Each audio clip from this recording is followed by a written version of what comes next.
Oh, look, we're live. Yeah.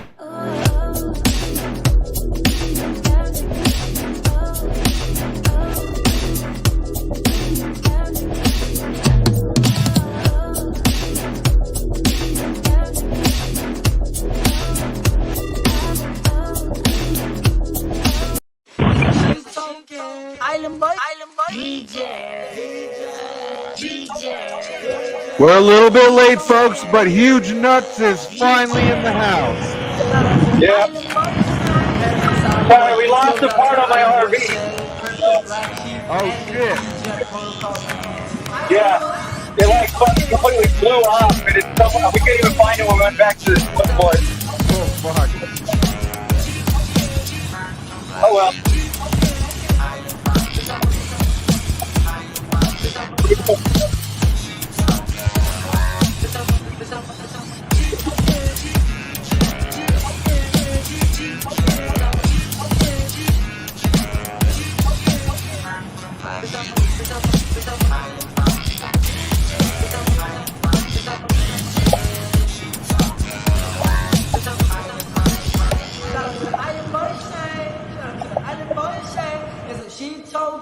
Going to the moon. Drip hops and poles gonna make us all rich. The DJ phone call.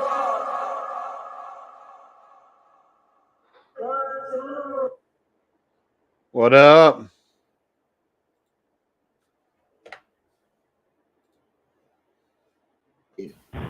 What's going What on? up, guys? Driving? You say you lost a part So of what the flew truck? off of it? The thing that covers up my pop out. My sign out on the right side. Okay. Yeah. Well, the wind caught it and it started tearing the other day, and I guess it just completely destroyed it just now. It's like whipped it off, and I don't know where the fuck it went. Yeah. We had nowhere to turn around, so we had to go down the street, try to find it. It's gone.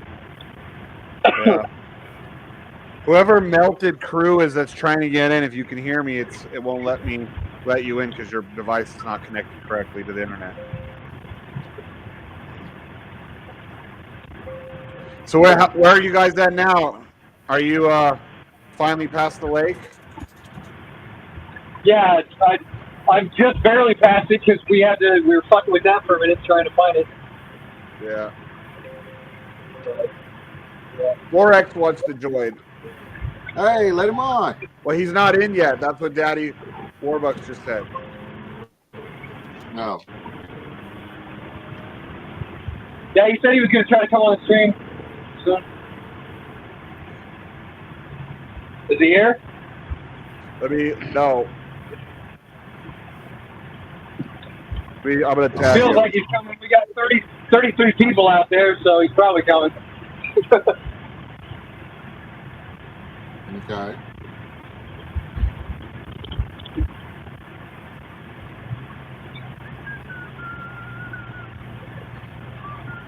Well, I just sent the link. Cool. So that way, and I tagged him in it.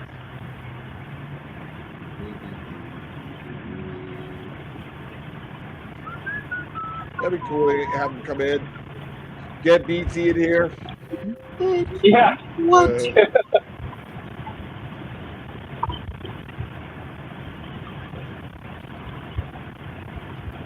When he starts talking, play the music.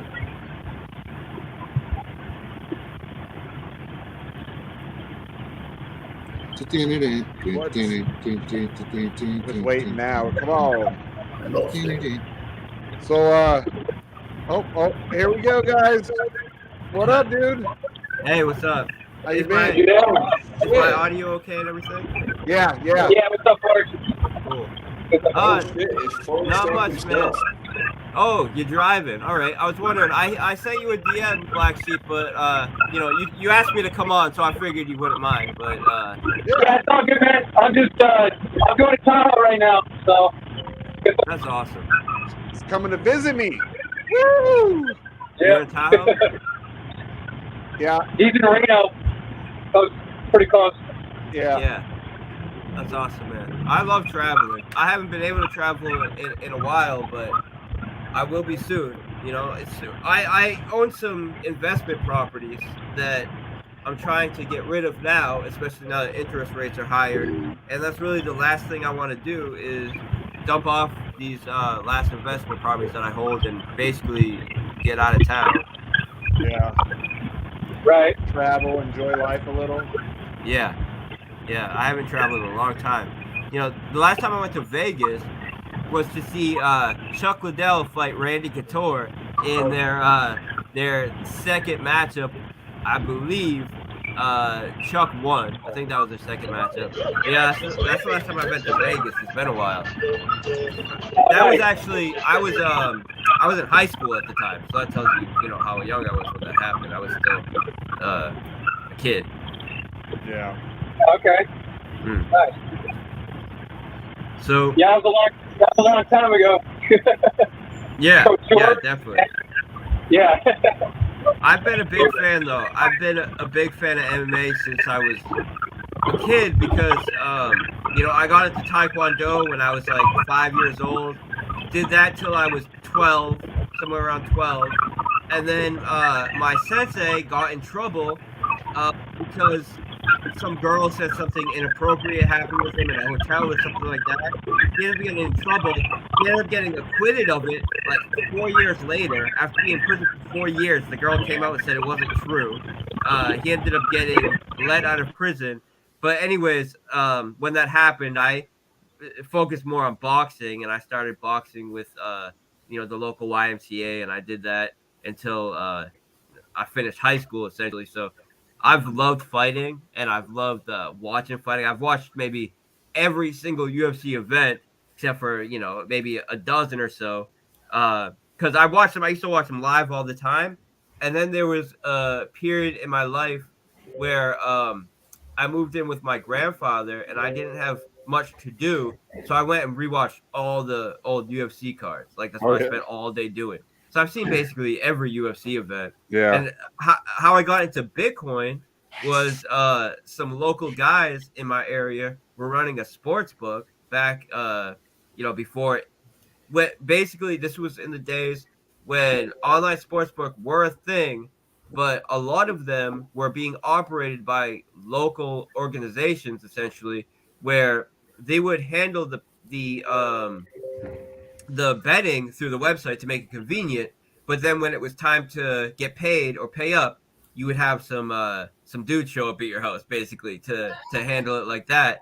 And they wanted to get payment processing so they could start, you know, doing it more legit. And they got, you know, credit card and all that payment processor. That ended up getting shut down, and they wanted to move towards a different model. And I was just learning about Bitcoin at the time, so I helped them get started in Bitcoin. This is back in like 2012. That's, you know, so even, you know, sports and fighting, because that's the whole reason why I knew these guys through sports betting and betting on fights, was through fighting, right? That's how I got my introduction to Bitcoin and really realized the value of Bitcoin, because I saw these guys were, you know, working in kind of a you know, outside the norm of business, right? You can't really, in those days, getting payment processors for running a sports book wasn't something easy to do, especially if you were based in the U.S. And I recognized Bitcoin could be used for this, and it really just showed me the value of Bitcoin, because I realized these guys can run their sports book and no one can shut them down really. Yeah. Yeah, and then I helped them get set up with that. We used some like third party service, which was called like My E-Wallet or something like that. And their service was like a centralized service where they hold your they hold the wallets and all of that. And this is back in 2012, so we didn't know, you know, we didn't know about security. We didn't know your keys, you know, not your keys, not your crypto, all that stuff. So yeah, the sports book ended up getting robbed by the payment processor, the My E-Wallet people. Right, once we set it up for them, and then I didn't pay attention to it for like 4 months or whatever, like until later the next year, and then I find out Bitcoin. I saw in the news, CNBC or something, that Bitcoin was over $100, and I was like, oh shit, Bitcoin's over $100. I bought like $500 worth at $14. Let me go see what's up. And I went looked, and that my e-wallet site was just gone.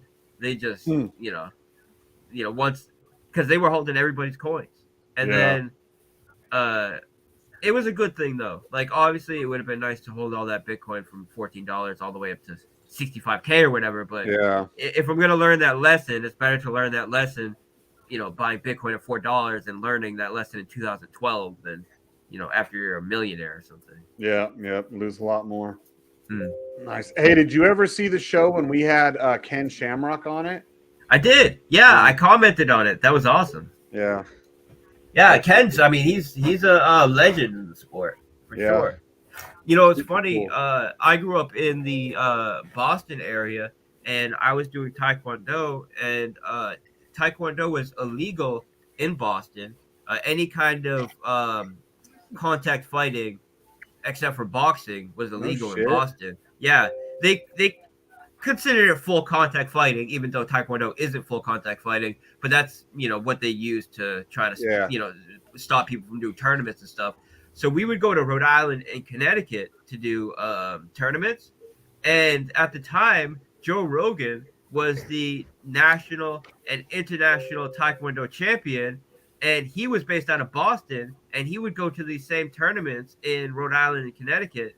And when I was very young, I was like maybe 5 years old or something, and he was in his 20s or probably late 20s, I guess, at the time when he was a national champion. So there is a possibility that I fought in some of the same Taekwondo tournaments as Joe Rogan back in the day. Crazy. And I know for a fact my sensei fought against him, and Rogan has even brought up my sensei during one of his live stream shows. So wow, that's actually pretty cool. Yeah, because my sensei was the national champion at the time when he had his little downfall and stuff. But he was a really good guy too. He owns a pizza shop now, and I guess he's not allowed to. Actually, I don't know. I was gonna say I don't know if he's allowed to have a school, but he got acquitted, so I'm sure he would be. But anyways, he's a successful businessman now, so he's doing well. Yeah, I did Taekwondo when I was a kid too. Yeah, I think a lot of people did. It's a great sport. It's a great sport for kids. Build up their confidence. Teach them a little bit about fighting. It was popular there for a while, right? When MMA started getting big, I think more Taekwondo studios, because it went from like karate, everyone was doing karate, and then Taekwondo was like, oh, it's a little different, Yeah, it's a little more practical, but they're it's lacking on hands, like boxing, like. And that's that's why I decided to go into boxing when I was like 12, because I've been doing Taekwondo for a long time. So you learned the feet there, Yeah, and my sensei didn't give black belts to kids, essentially. So I was a red belt, which is right under a black belt, and I never got a black belt because he just wouldn't. He had his kind of a principled stance where he wouldn't give black belts to kids. Probably because it's some responsibility to have a black belt. Like whether people think it's, whatever people think about it, there is some responsibility there, and you have to represent yourself in a specific kind of way and represent the school and everything. So he just wouldn't give them to kids. But hey, Forex, can I ask you a technical question real quick? Yeah, please. I'll leave you alone.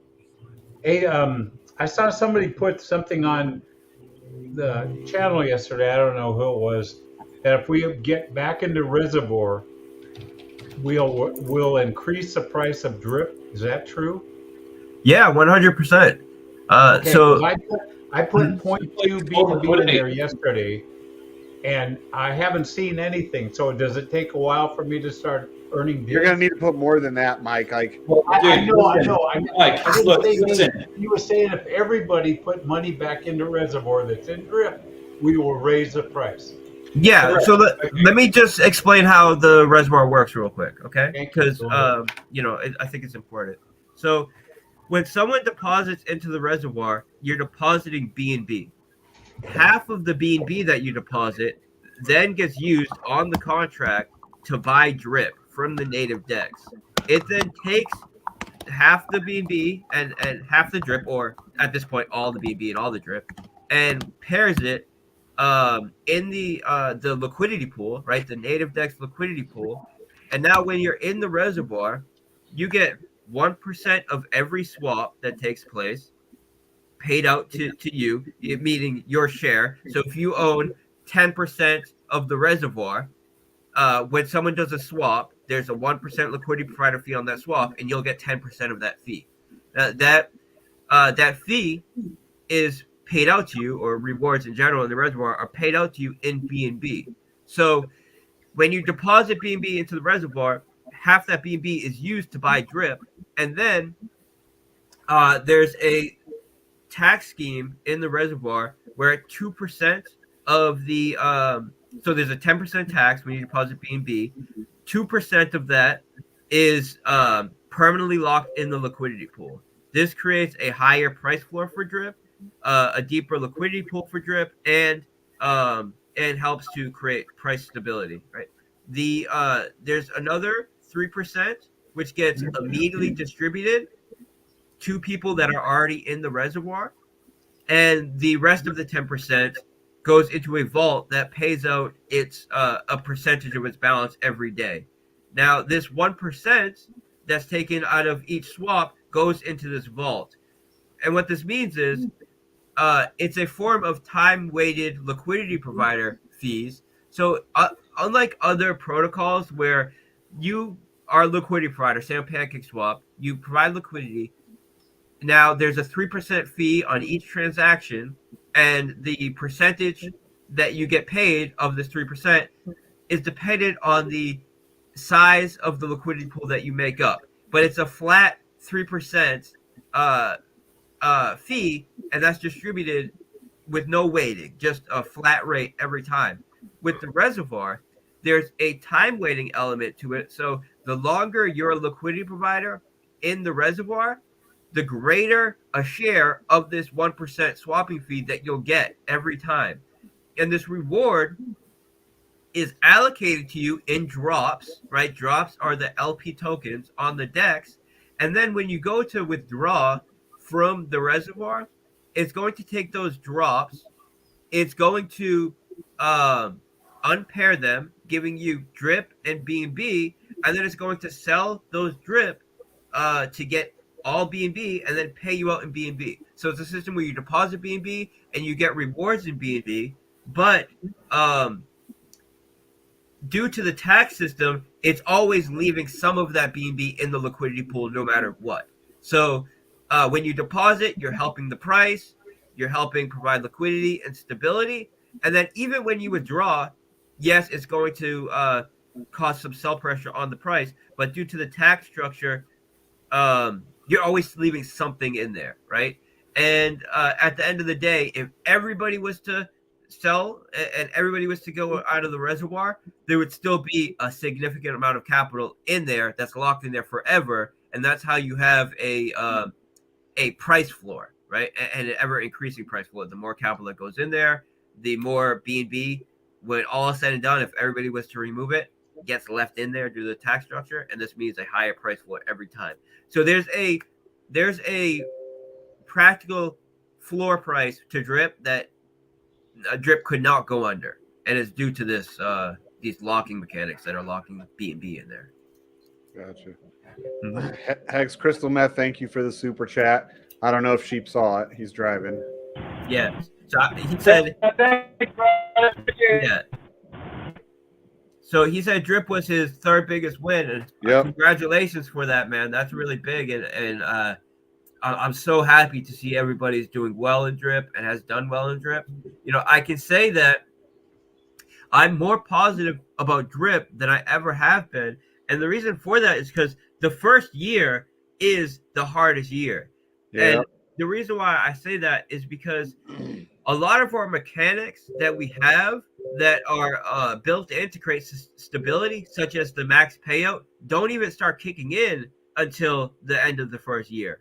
You know, the max payout pays 365%, 1% a day, up to 365 days. And what this means is no one's going to hit that max payout until we get past the year.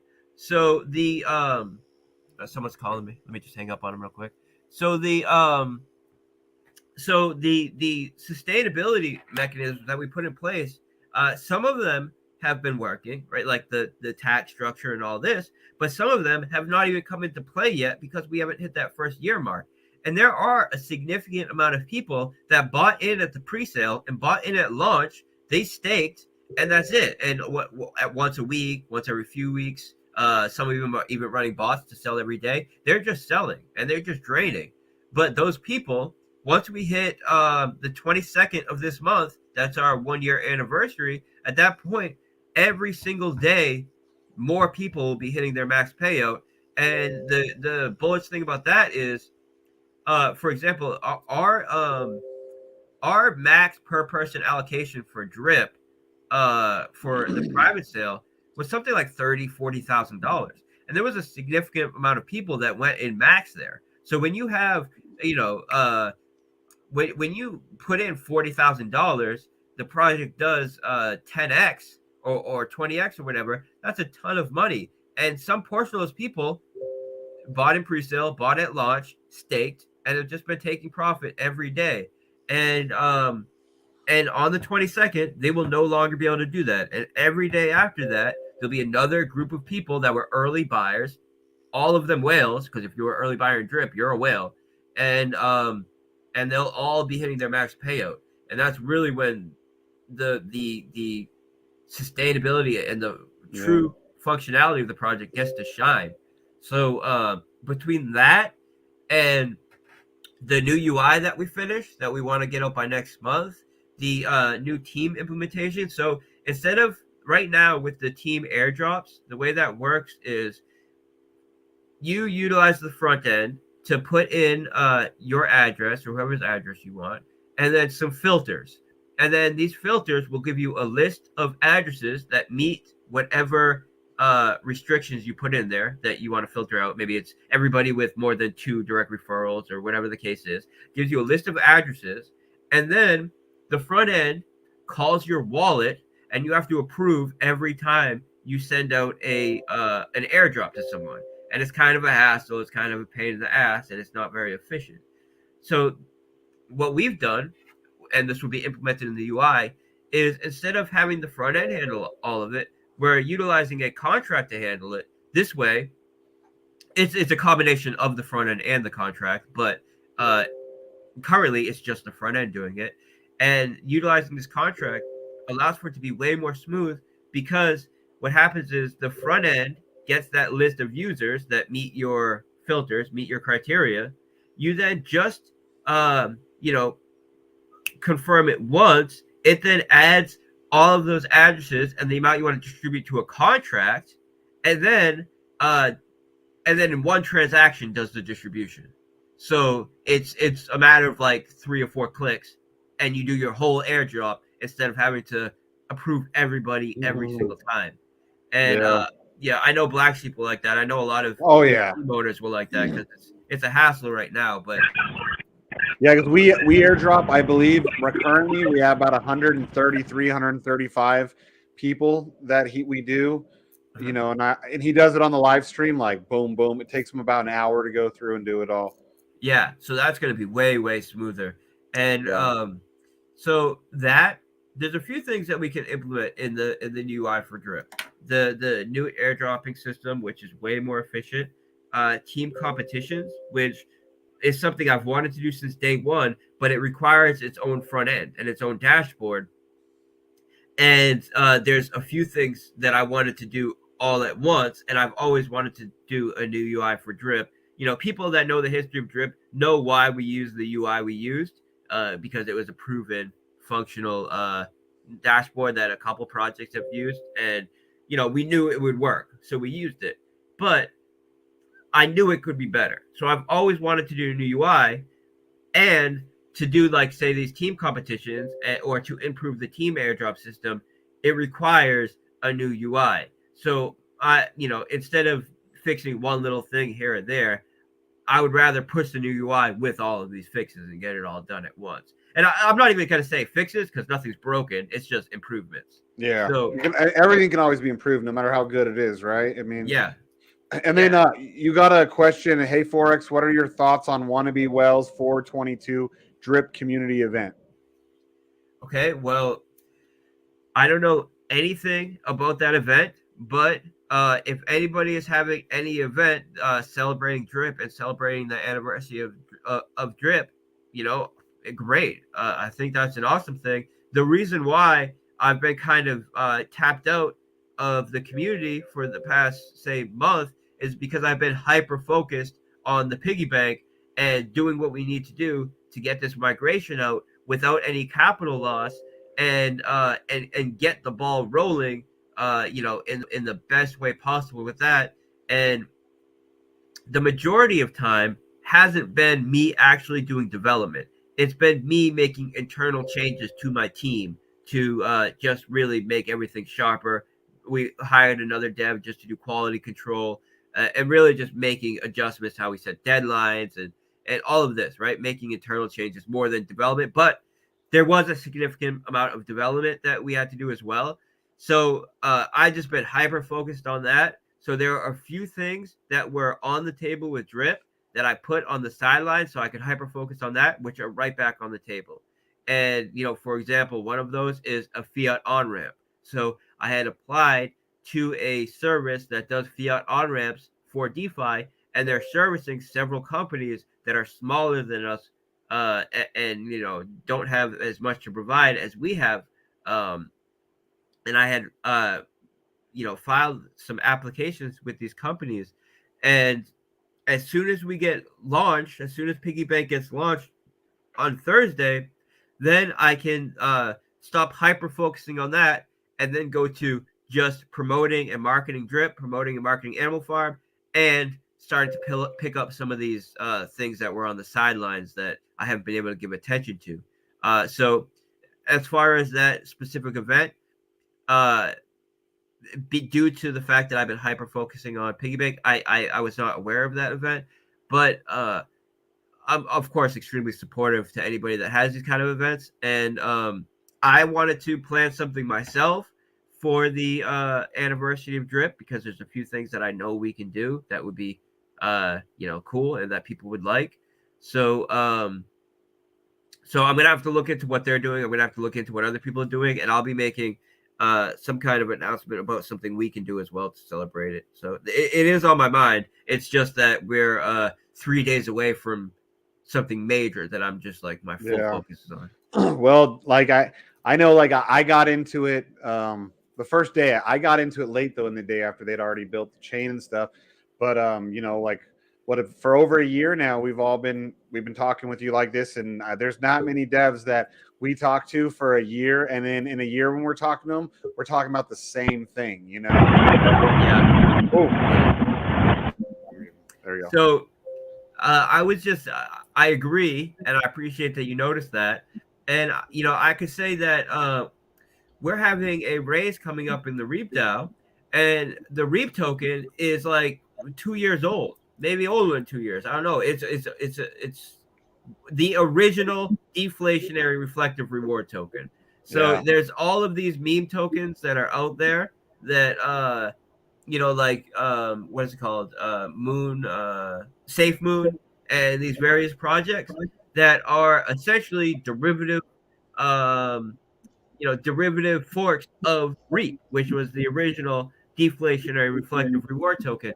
And to this day, we're still creating value for it and still creating demand to buy the token through our DAO mechanism. So that should give people some confidence, and some, realization that I don't build these things for some sort of pump and dump or some quick cash grab. I build these to add on to our ecosystem, and I see these as long-term projects that we can continue to evolve and develop. It's my main motivation for building Drip was that I saw there were a lot of people getting into these projects which were which were advertising daily ROIs, right? Specifically on the Tron network. And these projects were lasting like less than a week. Like you're lucky if they lasted 48 hours. Like these projects, earn 20% ROI a day, or even the ones that were saying they were paying back 1%. They just were not lasting due to a lot of insider manipulation, a lot of scamming, a lot of things were going on. So I saw there was a huge demand for this, but over and over again, people were getting into these projects and getting scammed. So I saw it as an opportunity to fill this market fit in a way that would be sustainable and would do the best for our investors. But I also looked at it as a major promotional tool and just a awesome vehicle that I could use to build our investor base and build our following due to the team protocol, right, and the referral system. So from day one, my plan was we're going to build Drip.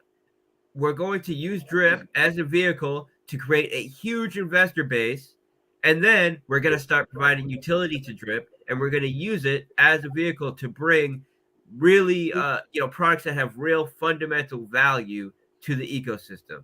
And when I say fundamental value, what my main focus as far as providing value to DeFi is lending, insurance, gaming, and privacy. Right? These are the things that I feel uh, that I feel DeFi can really revolutionize finance through these four avenues. And this is really where I want to focus. And the plan all along was to use Drip as a type of promotional vehicle to build up a huge investor base, and then essentially sell these utilities to the investor base using our existing platforms such as Drip and Animal Farm. And my plan from here on is to not build any more tokens. Right? We have the tokens. No more tokens. No need for tokens. My plan is to build contracts and platforms that provide utility for these tokens and potentially utility for the core assets on the chain, such as BNB, BUSD. Because when you provide true utility for those, it in turn creates more value for all of the assets on it, including our native assets.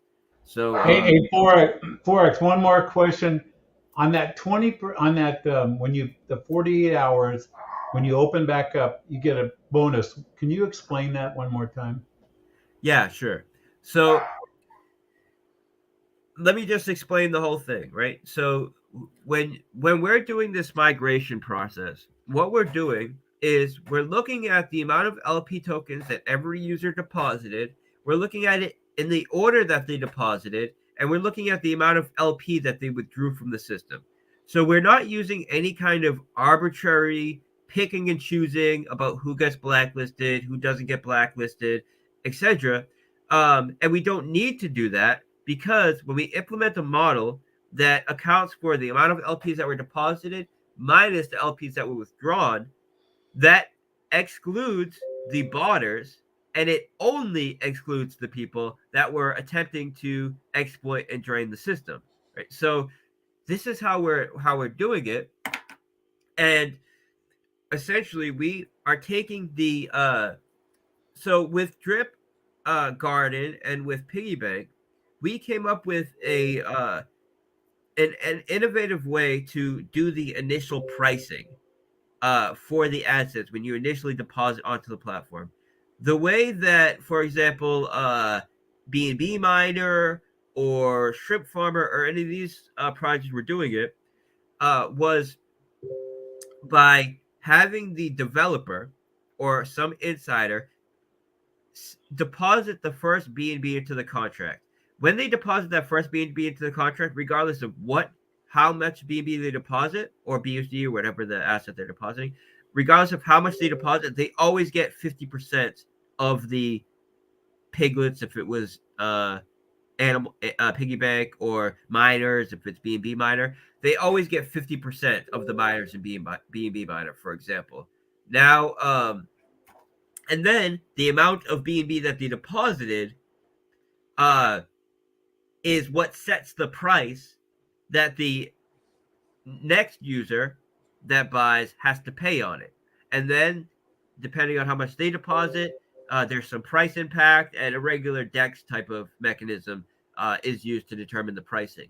Now, what we did to remove this element of centralization to our model and make it way more trustless and fair, instead of having the developer be the person that sends the initial capital to the contract to set pricing, because when you do it like that, the developer gets 50% of the asset starting out. And when you have a project where it's one asset that determines your ROI in the system, and one user starts off with 50% of the assets, it only takes a couple of weeks of compounding before they hold 90+% of the tokens, and they can use it to drain the system. That's what happened with all of these other miner projects. That's why none of them last.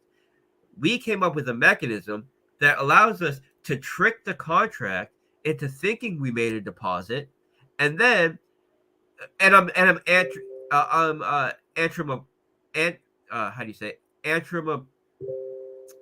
When you give human characteristics to an inanimate Animatronic object. or inanimate object. Yeah, it's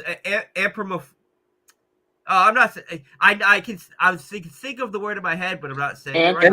Anthropomorphic. Yeah.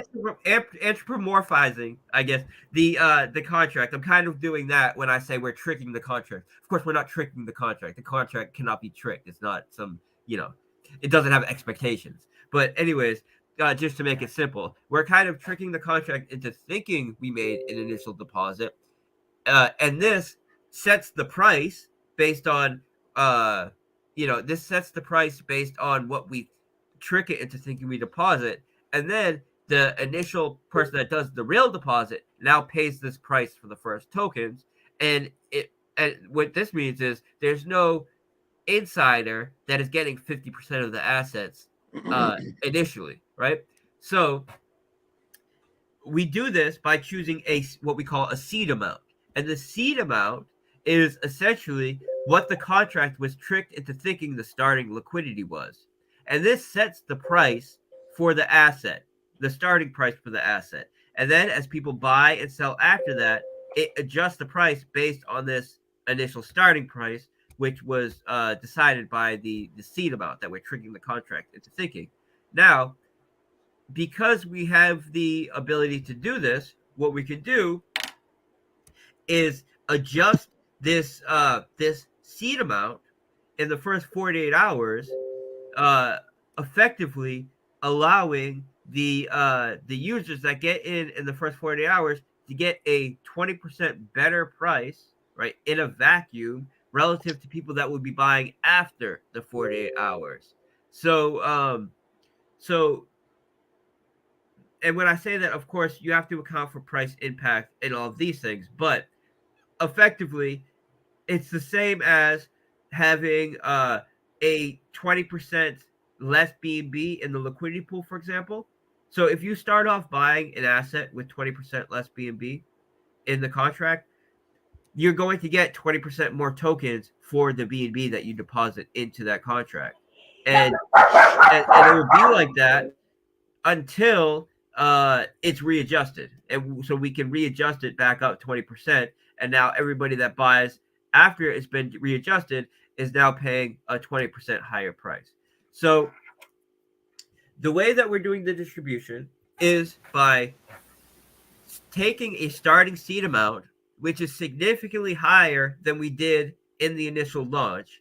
And what this means is the distribution of the tokens that people get will be fairer because the initial buyers will cause less price impact, which means a better price for people that got in later. And when you account for the fact that it was one initial botter that put in a ton of money, like hundreds of thousands of dollars initially, and they got the truffles and piglets at this extremely low rate, and then we're able to compound it for a few days and drain. He then drained LP from the system. Now, he wasn't able to drain a lot of LP from the system. And this is because you can only earn at most 3% a day. And we put safe checks in place to ensure that if someone was to get 5 times what they deposited, they wouldn't be able to withdraw any more than that. So we put the safety protocols in place to ensure that the capital wouldn't be allowed to drain, but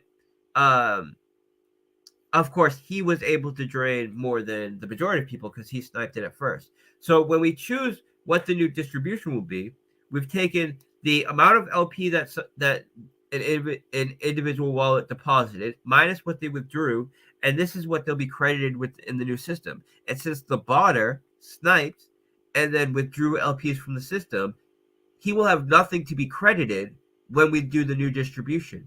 And it's going to be extremely bullish because those people who got into the protocol only to attempt to drain it will have either significantly less in the new system or have nothing in the new system. The only user that will have nothing in the new system is the botter. But because this botter, his capital, his piglets and truffles are being redistributed to all the other users, and we're starting off with a higher seed amount, it effectively means that every single user in the system will have more value. So there's the initial few buyers who bought that bought after the botter. Given the new distribution model with the higher seed amount, they would have got distributed slightly less than what they got initially, and the other 97% of users would get slightly more than what they got before. But since we are distributing the botters piglets on top of this, it raises everyone up above the level where they would be getting more or less. So essentially, all users that were in piggy bank before we paused it are going to walk away with or are going to have more value when we unpause, minus the botter, and then we're giving a 20% bonus for anybody that deposits new capital in the first 48 hours, and it's effectively like the initial people that bought in got into a pre-sale with vesting in it because they have a stake in the protocol, but they only have access to cashing out this stake at a rate of a max 3% a day. So it's kind of like a form of vesting. And when we do the new distribution, everybody will be credited in piglets, not truffles. Everybody's truffle amount will be set to 0 because you'll be getting all piglets for that. So when someone deposits into the new piggy bank contract, and when we unpause, there will be no one with some big amount of truffles that they can then withdraw and dump on the system. Right? There's no one that will be in the position to withdraw and dump from the system when we unpause. There will only be existing users with piglets who got a fair distribution of piglets, and then anybody who buys in when we go live, you're essentially buying at the ground floor with a 20% bonus and with a starting liquidity that's significantly higher to ensure that even if someone was to snipe, it's not going to make a big impact on the price. So someone could even deposit $500,000 like on the initial deposit, but because we have millions of dollars worth of liquidity already, it's only going to bump up the price, 10-15%. So that's good. We hope someone does that. That's just another whale in the system. So we're coming into this on Thursday in a very, very good spot. We're coming into this, functionally as if we had a pre-sale utilizing a type of bonding curve mechanism where people who got into the pre-sale earlier got a slightly better rate than people that got in later. And then now we go live where everyone is essentially starting at the ground floor, where people who got in early, at the initial launch, got a slightly better rate than people that got in later.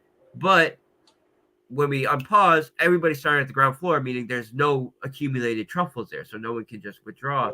And This, on top of the 20% bonus, makes it extremely attractive for new capital to come in. And I believe that we're going to kick this off in a much more bullish environment than we even had kicking off the initial one, just due to the way that the tokens are distributed. And essentially, it's functionally the same as if the first 3 days before we paused were a type of bonding curve pre-sale. And now people who got in, now they have a stake in the protocol, you know, with this kind of bonding curve distribution. And now people that get in on day one we unpause get a bonus, and they're getting at the ground floor, which is beneficial to everybody that's existing in the system. Because of course, if you have a stake in the system, you want it to get off with a bang, and you want people depositing into it, excited about it. So it's exciting. Now, I think that answered your question about how we'll do the 20% bonus. It's as simple as adjusting the starting seed amount by 20%. That allows us to give a 20% bonus in the first 48 hours. And that also allows us to remove the ability to adjust that after the 48 hours. So then there's no ability for us to adjust pricing after those 48 hours. Yeah. Thank you. That was a really good explanation. No problem. I appreciate the question. Now, let me just speak on pigs tokens, right? And I can speak on dogs as well. But I see more question about pigs. And is there going to be some event where it unpauses, and now there's a rush for people to claim and people to take profit where they can, or some panic selling situation or something going on?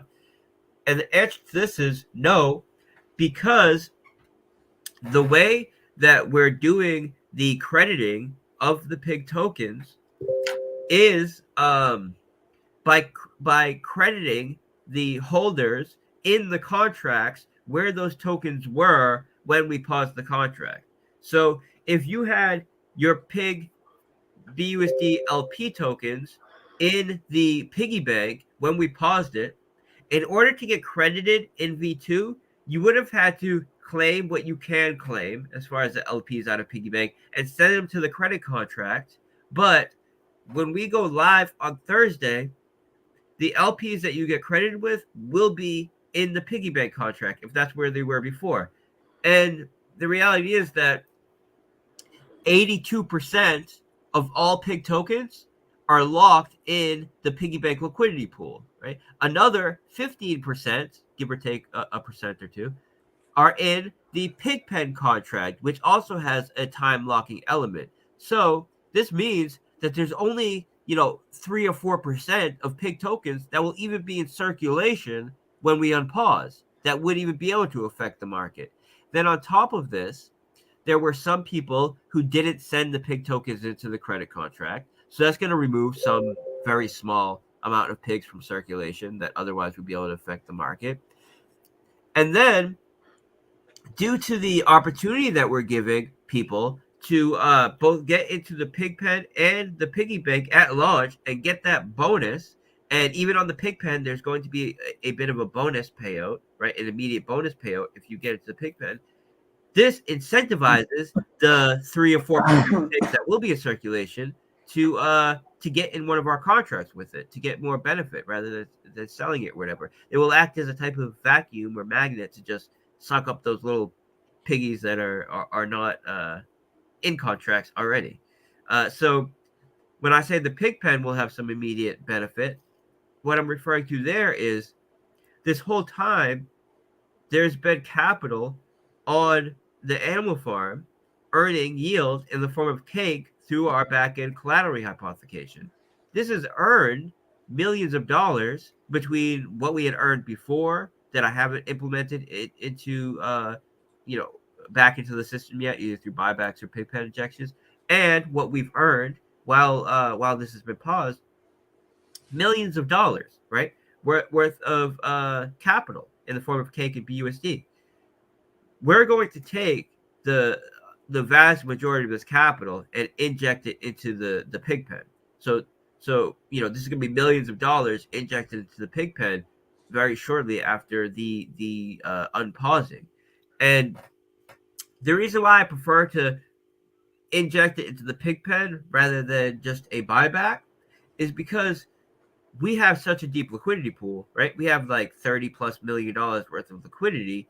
Um, you know, you do a you do $100,000 buyback, and you move the price, what, like 0.3% or whatever, 3%, 1%, whatever the case. Not even 3%. No, it's a fraction of a percent. So you do this large buyback, and you move the price a fraction of a percent.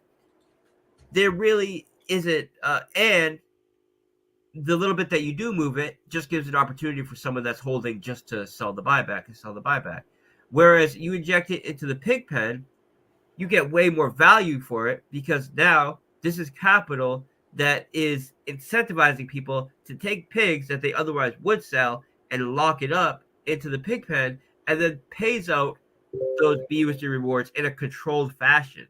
So it's a more effective way to use that capital. It has more of a positive impact on the price of pigs, and you're still effectively paying out the BUSD rewards. So there'll be an immediate type of payout in the pig pen, plus just a major increase in the capital in the pig pen to pay out, which will incentivize people to take their pigs and put it in there. On top of this, the amount of BUSD that is being sent to the pig pen is based on two factors: the deposit fees on Animal Farm and the tax associated with the dog token. We have the tax associated with the dog token turned all the way down, which means, and there's a range, right? For security reasons and for decentralization reasons, we put a cap on the max tax you can put on it, because people that have been around long enough know that devs have used a high tax to exploit a system, right? You put the tax up to 100, and then you do one trade and use it to do whatever, trade something or do whatever. So we put the cap on the dog token at 10%. Right now, it's only at 6%, and that 6% is only applied on certain transactions. We can apply it on all transactions and increase it to 10%, which is going to effectively more than double the amount of BUSD being sent to the pig pen. So there are multiple mechanisms that we can put in place when we unpause to get a ton more BUSD capital going to the pig pen. And the reason why we didn't do that at first is because the pig pen is about earning yield in the form of BUSD as a owner of the protocol, and being a long-term player in the system. So we didn't want to just make these millions of dollars immediately available in the first month for whoever got into the pre-sale, whoever got it launched, to just remove that capital and move on with their day, right? This is something that we want to pay out over the next couple of years. So this is why we haven't put all of this to work immediately, but it leaves us with a lot of room and a lot of flexibility to really turn up the dial on the amount of BUSD going to the pig pen, which is just another mechanism that allows for the price of pigs to perform. We also have the developer fee on the piggy bank, which is just like the dev fee on Drip Garden, where the fee was put there because we needed to have a mechanism that made it so the fee that you pay through self-referring is greater than the referral bonus you would get. And to do that, we needed some sort of fee, right? But I never want to take a fee on our native asset because I don't sell our native assets to make a profit on any of my tokens. Ever from 2 years ago when I launched the Reap token, I never have sold any of these tokens. So taking a dev fee in tokens is never something that I've ever wanted to do, because the higher the fee, the more reputational hit you take, essentially. And I don't want to be taking a higher fee in a token that I'm never even going to sell anyways, right? It's taking a reputational hit for no reason at all. So this is why I never take a fee in our native tokens, but we needed some sort of feed mechanism in piggy bank and drip garden to ensure that it was not that the fee associated was higher than any kind of referral bonus you get. But the pigs that we get from the fee, the drip that we get from the free fee, is not going to my wallet for me to sell or anything. The pigs has been accumulating so we can utilize it for. The first thought was the lottery. What's looking more likely is just we're going to send it to a burn address because we kind of took a pivot on the lottery protocol that we're using, and I think it's an awesome pivot. I think it's way better than the initial idea. But it involves BNB payouts and BUSD payouts, but it still gives a use case and utility to the pigs token. We just don't have a real need for those pigs that we've accumulated. So we'll be sending those to a burn address most likely. And then the drip that we accumulate from the drip garden has gone 100% of it's gone to the vault, and anybody can do the chain analysis to see that. Now, the lottery model is something I'm extremely excited about, and I can talk about that. Or I've been talking for a while, so if you guys have questions. Okay, one other thing. And then I'm not going to ask any more questions because this was the third thing I needed. On the drip garden, is it still a good thing to keep planting? Because I notice I've been planting every day and the price of the plants is dropping. Is that because drip's dropping? The price of plants is not dropping. So people don't understand the so people are trying to give a price to plants, for example, or a price to piglets without actually understanding how the system works. The price for piglets and the price for plants are a constant, which means it always takes the same amount of truffles and it always takes the same amount of seeds to buy a total plant or buy a total piglet. So the price of plants is a constant. It never changes. Now, what does change is the price of truffles and the price of seeds. And this adjusts on purpose as a way to do a value transfer from those who are compounding to those who are draining the system. Now, the way this works is the amount of seeds in circulation and the amount of truffles in circulation is always increasing. And this is one of the mechanisms where if you are compounding daily, or at least compounding above the average user in the system, then you are staying ahead of this inflation rate, and this inflation is actually benefiting you. And it's what allows you to stay at around 3% ROI. And if you compound daily, you're going to be making a 3% ROI in truffles or in seeds every day. Now, if you stop compounding, then what happens is you start getting diluted, and the percentage ROI that you get every day starts to reduce day by day by day to the point where it starts at 3%. But if you go over a month without compounding, the ROI that you're making on a daily basis is almost nothing. And this is where the value transfer from people that are active and people that are compounding are benefiting from the people that are just draining the system, because you drain the system and don't compound. Eventually, you're not able to earn anything in the system. So what determines the price of seeds, or what determines the price of truffles, is the contract balance.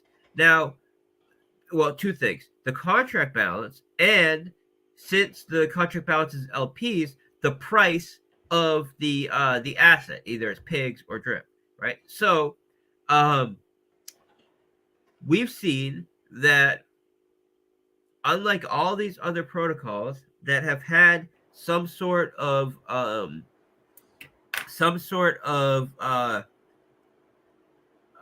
game, like a BNB miner or drip, no, I should say drip, shrimp farmer, BNB miner, etc. Oh, I kind of lost my place, but okay, never mind. I got it back. So we see with these other protocols, once their contract balance hits an all-time high and then starts to reduce, that's over. It's done with. It gets drained. And that's partially because they don't have the sustainability mechanisms that we put in place, but it also doesn't have. It's also highly centralized with the stuff I talked about at first, where the developer gets 50% of the starting supply and all this, allowing them to drain the system. And they do that as soon as they see the first correction. They drain it. That's it. It's over with. Drip Garden has proven that our contract balance can hit all-time high. We can have a price correction or a contract balance correction, and then come back and get a new contract balance all-time high, and even weeks or months later. And we've done that, and we've had multiple cycles in the Drip Garden where we've hit contract balance all-time highs. There's been corrections in contract balance. We broke new all-time highs, and it's proven to be sustainable, unlike these other protocols where just they drain once they have their first correction. Now, as far as the price, right? So there's two things that determine the price of seeds and truffles. That's the amount of contract, the size of the contract balance, and the price of the underlying asset, drip or pigs. Now,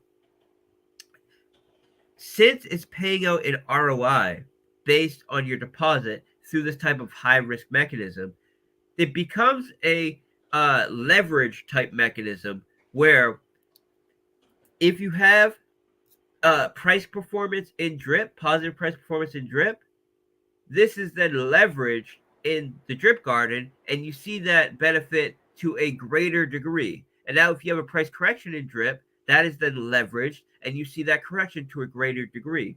So when we have a positive move in drip, it does make sense to want to have some exposure to the Drip Garden because it's going to essentially leverage your position in drip. Now, I've said from day one, this is a high risk protocol. You need to treat it as a high risk protocol, just like any other kind of, leverage type position. And you don't want to have more than, whatever, 10%, 15% of your holdings in there. But for sure, it still makes sense to want to be active in the contract if you feel like drip is still going to perform in the future. And I think right now we are in a great time for drip, right? With the fact that we're coming up on the 1 year mark where these early whales are going to start hitting their max payout. We got the new UI update coming up. We have this massive scratch ticket model that's coming up. We have the team partnerships coming up. We have a lot of other development teams that are smaller development teams, but they're building really cool things that are implementing drip. We have the Atlantis project, which is now starting to secure some really quality NFT deals with celebrities. And we have a few more celebrity NFT deals that were on the table that we put on the sidelines so I could hyper focus on Piggy Bank that will be coming back into play. We have a lending protocol that I want to build into drip that is huge, right? I want to build a bridge for drip. So there's still so much more to do on drip. Drip has proven itself. As far as I'm concerned, it's the only protocol of its kind to prove itself over time because it's been around the longest for sure, and sustained. And I'm more positive for the position of drip and where we're at with drip right now than I ever have been. I don't let any kind of overall price cycle we're in determine my outlook on drip because I know markets have cycles. The market itself, is down, is way down. It's down like whatever 70%, 80%, 60%, depending on what asset you're looking at, what major asset you're looking at. And the DeFi is always going to have a correction that is slightly higher. But the good thing about DeFi is, yes, the corrections can be slightly more volatile, but the pumps are that much harder, right? So I am more bullish on drip and the space we're in drip now that we haven't hit the 1 year mark, but we're close. We're less than a week from the 1 year mark. And with all the things we have on the table, I'm extremely positive on drip right now. And if you're positive on drip, it makes sense to have some measured percentage of your holdings in the Drip Garden, right? As you would in a leverage position with Bitcoin, right? So if you're bullish on Bitcoin, you may want to have a leverage position in Bitcoin, but the smart thing to do would maybe have 90% of your holdings in Bitcoin in just a straight spot position, and then maybe 10% of your holdings in a higher leverage position, right? And this is how I feel is the way that I would handle Drip Garden and Drip. One thing that people don't understand about Drip Garden and Piggy Bank is that if you are not compounding after about a month, so the amount the daily ROI that you're making every day is reducing if you're not compounding. And I've seen some people saying, I started off making $1,500 a week in Drip Garden. I'm only making $500 a week now, or whatever the case may be. And it's like, yeah, because you're not compounding, and the ROI that you're making every day is going down. And if you continue to do that, eventually you'll earn nothing. But if you compound, say, 4 out of 5 times, and then you take some profit on the fifth time or some structure like that, you can continue to earn high yield off of it while allowing the system to be sustainable and allow it to continue to grow and provide utility for everyone. So when I build my protocols, I always build them with the thought that if everybody uh, interacts with it to their own benefit and does the smart play, everybody's going to walk away winning from it, right? And when people try to, go for short-term profits or try to do some draining or whatever like that, not only are they hurting the overall protocol, they're hurting themselves more than anything because the protocol is strong and the protocol will last and they won't. And it's designed that way. So if everybody was to have a long-term perspective on things and do the smart long-term play, we'll all come up and we'll all win off of it. And there is such thing as having positive sum assets where we are providing a value that that allows for the system to grow, and this growth allows for a positive sum return where it's possible for everybody to be earning value from the system, and this value doesn't have to come from any one user. Whereas there's like if you're trading on say a futures exchange or something like that, that's negative sum because for every for every trade that you lose money on, someone else is winning money on. Then the exchange is taking their cut, and then you have the arbitrage bots that are taking their cut, and it ends up being a negative sum game. Whereas with what I'm developing, if everybody has a long-term play on it, we can all come up on it and all earn a nice dividend as we continue to grow. So. Hey, Forex, can you see that question that you have on the screen? If not, I can read it to you. I can see it. Let me read it out loud. Okay. Forex, the U.S. government is now warning against state actors attacking protocol, and we have seen some high-profile hacks lately. How are you protecting us against these level of attacks? Okay, so no matter how advanced these attacks are, they can't break the basic rules of logic. So all of these attacks have come and exploited some major logistical flaw, whether it's the Ronin Bridge or other projects that we know that have been exploited lately. It's been a major flaw in the logic of the system that is exploited. And Drip is using all mechanisms that have proven to be secure and solid mechanisms going back years, right? So we used mechanisms in a very innovative, first mover kind of way in Drip. But if you look at every single individual mechanism that we used, they all have been proven to be not only good for projects and bullish and good game theory, but also secure protocols. So how we plan to move forward, right, is I've talked about some of the changes we've made to my team in the past month just to get our quality up and to ensure that we're doing due diligence like we never have before. But at all times, we've ensured that we've used mechanisms and functionalities that have proven to be secure.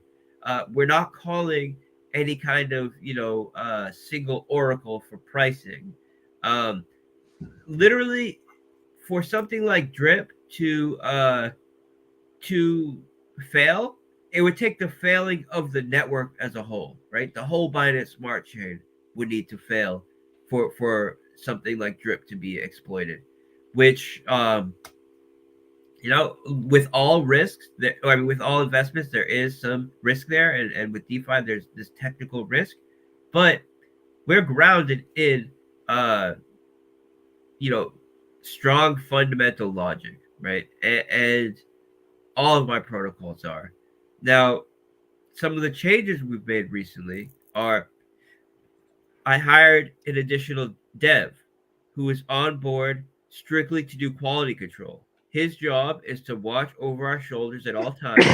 Whenever we come upon a fork in the road where we need to make a decision, his his role is to come up with the decision on his own in a vacuum, separate from us, and then me and my partner BB come up with our own solution for it, and then we discuss our solutions and ensure that we both come upon the same solution and it makes sense. And he's just there to be an independent third party, to be looking over our shoulders, checking all our work, ensuring that we're meeting deadlines. Just strictly quality control, right? We've also adjusted the way that I do deadlines. So in the past, I would wait till we're 90% done, and then I would, when we're 90% done, I would then start a deadline, because having a deadline is important for marketing and promoting. Uh, so, uh, for the benefit of marketing and promoting, I would jump the gun a little bit with the deadlines. But what happens is when you're 90% done, often that last 10% is the hard part that you're kind of putting off. And then you get up to your deadline and you end up having to make a tough decision under a time crunch. And this is where mistakes happen. So we've adjusted this to ensure that we're never setting a deadline until 100% of the work is done. And that was the case with Piggy Bank. So the reason why it took, a month and a week or something like that, around a month to do this, even though it was only about a, a couple weeks of very hard work, is we were making a lot of internal changes to really just ensure that we are operating at the state or the standard of a multi-billion-dollar organization, because that's what we are and that's what our investors deserve. So we've made those adjustments, and a few other adjustments that we've made or that we've learned from this piggy bank situation are, uh, of course, everybody knows that we hit a little bump in the road. When we hit the bump in the road, we had security protocols in place, so in case something unexpected did happen, we would be able to protect investor capital at all costs, and we did that. But in the past month or 2 months, month and a half, however long it's been, we spent a lot of time going over, all right, on new contracts and on the new piggyback contract, how can we set up these same security protocols and backups, so if something unexpected happens, we can protect investor capital, but without needing to pause the whole ecosystem, right? So we spent a lot of time going over that, and that's part of what took a while, right? Because we not only came up with a protocol that we could use for this, we also implemented that into the new contracts. Now, on top of this, we looked at how can we do future launches where if it is botted, it will not have a major impact on the rest of investors, because it is essentially impossible to do a launch and prevent botting without highly restricting the average user. And what typically happens is, even if you highly restrict the buying availability, there are still ways that you can deal with that as a high-end, high-skilled user that the average user couldn't do. So you end up just doing way more harm than good. You end up still getting botted, but you prevented a lot of legitimate users from being able to buy what they want. So we came up with a few different models that we can use in the future where we could do our launch. So even if the launch is botted, we don't have to do any kind of pausing blacklisting. We don't have to pause the ecosystem as a whole at all. And essentially, we just absorb that botter's capital, and it's a benefit to everybody. So we spend a lot of time on that as well, and we have solutions for that. So we've been very good about building secure protocols, and people know that, and we've taken this time to really up our game to a new standard, right? To learn a lesson, and sometimes you need to hit a bump in the road to learn a lesson, and uh, I hope people have a level of appreciation where when something unexpected did happen, we protected investor capital, and that can't be said about a lot of other projects out there. I don't hold myself to the standard of other projects, so I never say, "Well, this project, look, when they hit a bump in the road, they got rugged. We didn't get rugged," because I'm not holding myself to the standard of other devs, right? A lot of other devs suck, so who cares what happened with them? I'm holding myself to the standard of excellence that I put on myself, and I believe that we were able to make major improvements to move towards that. So you know, this has not only allowed us to improve ourselves and our team and make adjustments in the way we develop. It's also got a lot of attention, and I believe it allows us to deploy piggy bank in an even more bullish scenario than the initial launch, like regardless of the bonders or not. So, uh, because if we had a type of bonding curve presale for piggy bank, I believe that would have been the better scenario. And now, functionally, that's what we have. So it's great. Okay. Yeah, this Zor guy, seems like he just wants to fuck with you, but he keeps asking if there's any insurance protocols in place for investors' capital, and I don't know if you want to even address it or not. No, yeah, that's fine. I am interested in Yeah, insurance protocols. Like I was saying, right? Insurance, lending, gaming, and privacy are the four value cases that I believe we can bring to not only DeFi but our protocols, right? And there is a way to allow uh, investors in drip to pay a premium either on their deposit or on the dividends they claim, which goes into a type of insurance fund. So if their wallet was hacked, they get some sort of payout, right? yeah, To make up for this hacked wallet. And this is something that I'm very interested in doing. Now, the hangups there are the customer service end of it, right? Fielding all of the people that think they were hacked, they might have been hacked, they yeah, lost their wallet. So it's a major customer service type of headache. But if that can be automated, which I think it can, I'd be extremely excited about that. So yeah, that's not only insurance and drip. I'm interested in building a DeFi insurance model that can be used to insure Pancake Swap, Beefy, Animal Farm, all all projects that are legitimate and have a low enough risk model that it makes sense to insure them. I want to build a protocol that can do that. And I probably shouldn't even be talking about it right now because I'm just giving people cool ideas. But that is something I'm interested in. yeah. Especially with all the shit that's been going on lately, all the exploits and the hacks and Yeah. whatever the fuck is going That's on. see that a model. So that project that you're referring to had an absolutely 100% useless insurance model. It's an insurance model that doesn't back the capital on the contract. It's like, Yeah, what's the point of that? So, and it's not decentralized. It's meaningless, right? It's just a meaningless thing. So, there's no reason why there couldn't have been some sort of premium paid uh, that goes towards trying to remedy the situation when if the treasury was hacked. The issue with that is you need to have a competent dev, or you're gonna have your insurance treasury hacked as well. That's who's gonna pay insurance when that happens. So you need yeah. competent devs for this kind of thing, but it can be done for sure. Cool. Yeah. So I mean, it's exciting times, man. So next week's gonna be exciting for all of us. This Thursday. So Thursday. Oh yeah. yeah. This thing's fucking Monday. Shit.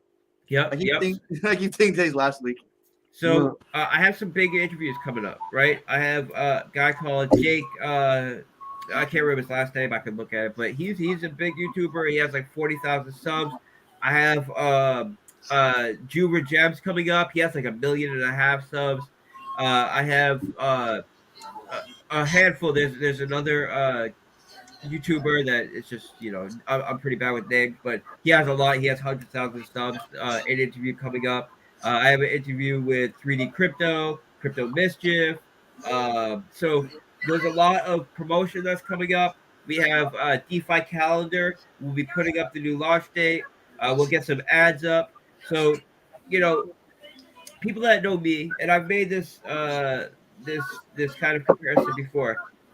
I do think there is some value to the existing marketing structure with ads and stuff like that, but really, the value of marketing is not buying ads on shitcoin.com, right? People don't click ads; they don't click banner ads. Uh, and you get a little bit of exposure. If someone sees that your ads are all over Dex tools, all over a given place, that gives people a little bit of exposure, and it gives them, some assurance that all right, at least the devs are putting some effort into this. At least they're buying some marketing. At least they're trying. Right? So there is some benefit to that kind of thing. But once you've already kind of proven that you're legit, you are putting the effort behind it, there's very little value in ads, but there's still some value there. So we will get ads up for sure. But I try to use the type of Tesla model, or the Elon Musk model, where you use the platform, the product, and the leaders in the system and the developer as the marketing itself, right? The pre-sale, the product, the developer getting on various platforms and being a spokesperson for the protocol, right? The reason why people are buying Teslas are not because they're seeing, you know, ads for Teslas when they watch their morning news. It's because people are talking about how cool their Teslas are, and Elon's on Twitter, calling calling out Jeff Bezos, calling Jeff Bezos a weakling or whatever he's doing this week, or so this is way more effective, way more bang for your buck, and this is the model that I like to use, and I believe it's effective, and I think the numbers speak for themselves, right? We have a Telegram group with damn near 60,000 people in it, and it's extremely active. That didn't happen by accident. That didn't happen because we're posting ads up on shitcoin, right? We have a vision for this, and we're following our vision. And of course, some people recognize this vision. That's why they're investors. So I appreciate them. Good shit, man. Got a lot of people watching right now too. Everybody wants to hear what you got to say. Beautiful. And I'm gonna repost this whenever it's published. I'll repost it on Twitter and Telegram and all that. Yeah. You're welcome here whenever, dude. Like, even if you just want to come here and talk shit, and because sometimes we can be a little bit offensive, and you know how we are. Do you ever just want to come in here and talk shit secretly? Yeah. Come on in, dude. I love it. Welcome, come in here. Just I love BT. Yeah, we got no filter in here, man. No filter. Yeah, I love it. We don't let black people. We got love for us. No, I mean, I love shooting the shit. I love coming on. I do know there's an element of responsibility where whenever I come on to any public platform, people expect something out of it. So there's that level of responsibility there. I got you. And also, when I come on somewhere, I really like to come on and have something to say, right? Yeah. But trust me, if I wasn't like a public figure in the way I am, I would be way more active. I'd be way more into shooting the shit, hanging out. Like, you guys are all cool people that I would be hanging out with. Whatever. You and I are gonna ride motorcycles together someday. Oh, dude, for sure. For sure. You're gonna have to meet me face to face. We'll go. I might not take my helmet off. I might just have my mask on the whole time. You know that the DJ Protocol is getting a booth at PulseCon, and I heard about it. Family, you love coming around here. We are taking donations, trying to raise up $15,000 to help cover the full expense for the booth. If you would like to help, saying the link is in there. I heard about it. I don't know. Keep looking out, guys. I don't know anything about the conference, but I just saw that you were doing something like that, and I think it's cool. I would like to do conferences as well, the issue is being anonymous and trying to do IRL events. And I do feel like there's at this point more benefit to being anonymous, especially if you're trying to bring forth a privacy model. And when it comes to regulation and dealing with regulation, there's a lot of benefit to being anonymous. And I plan because you can to help support us and we can maintain do our this. stuff for you. Because Yeah. you know, what I'm saying, you're a big part of the Degen protocol. The drip is a big part of the Degen protocol. So Yeah. you know, we'll Well, talk about you.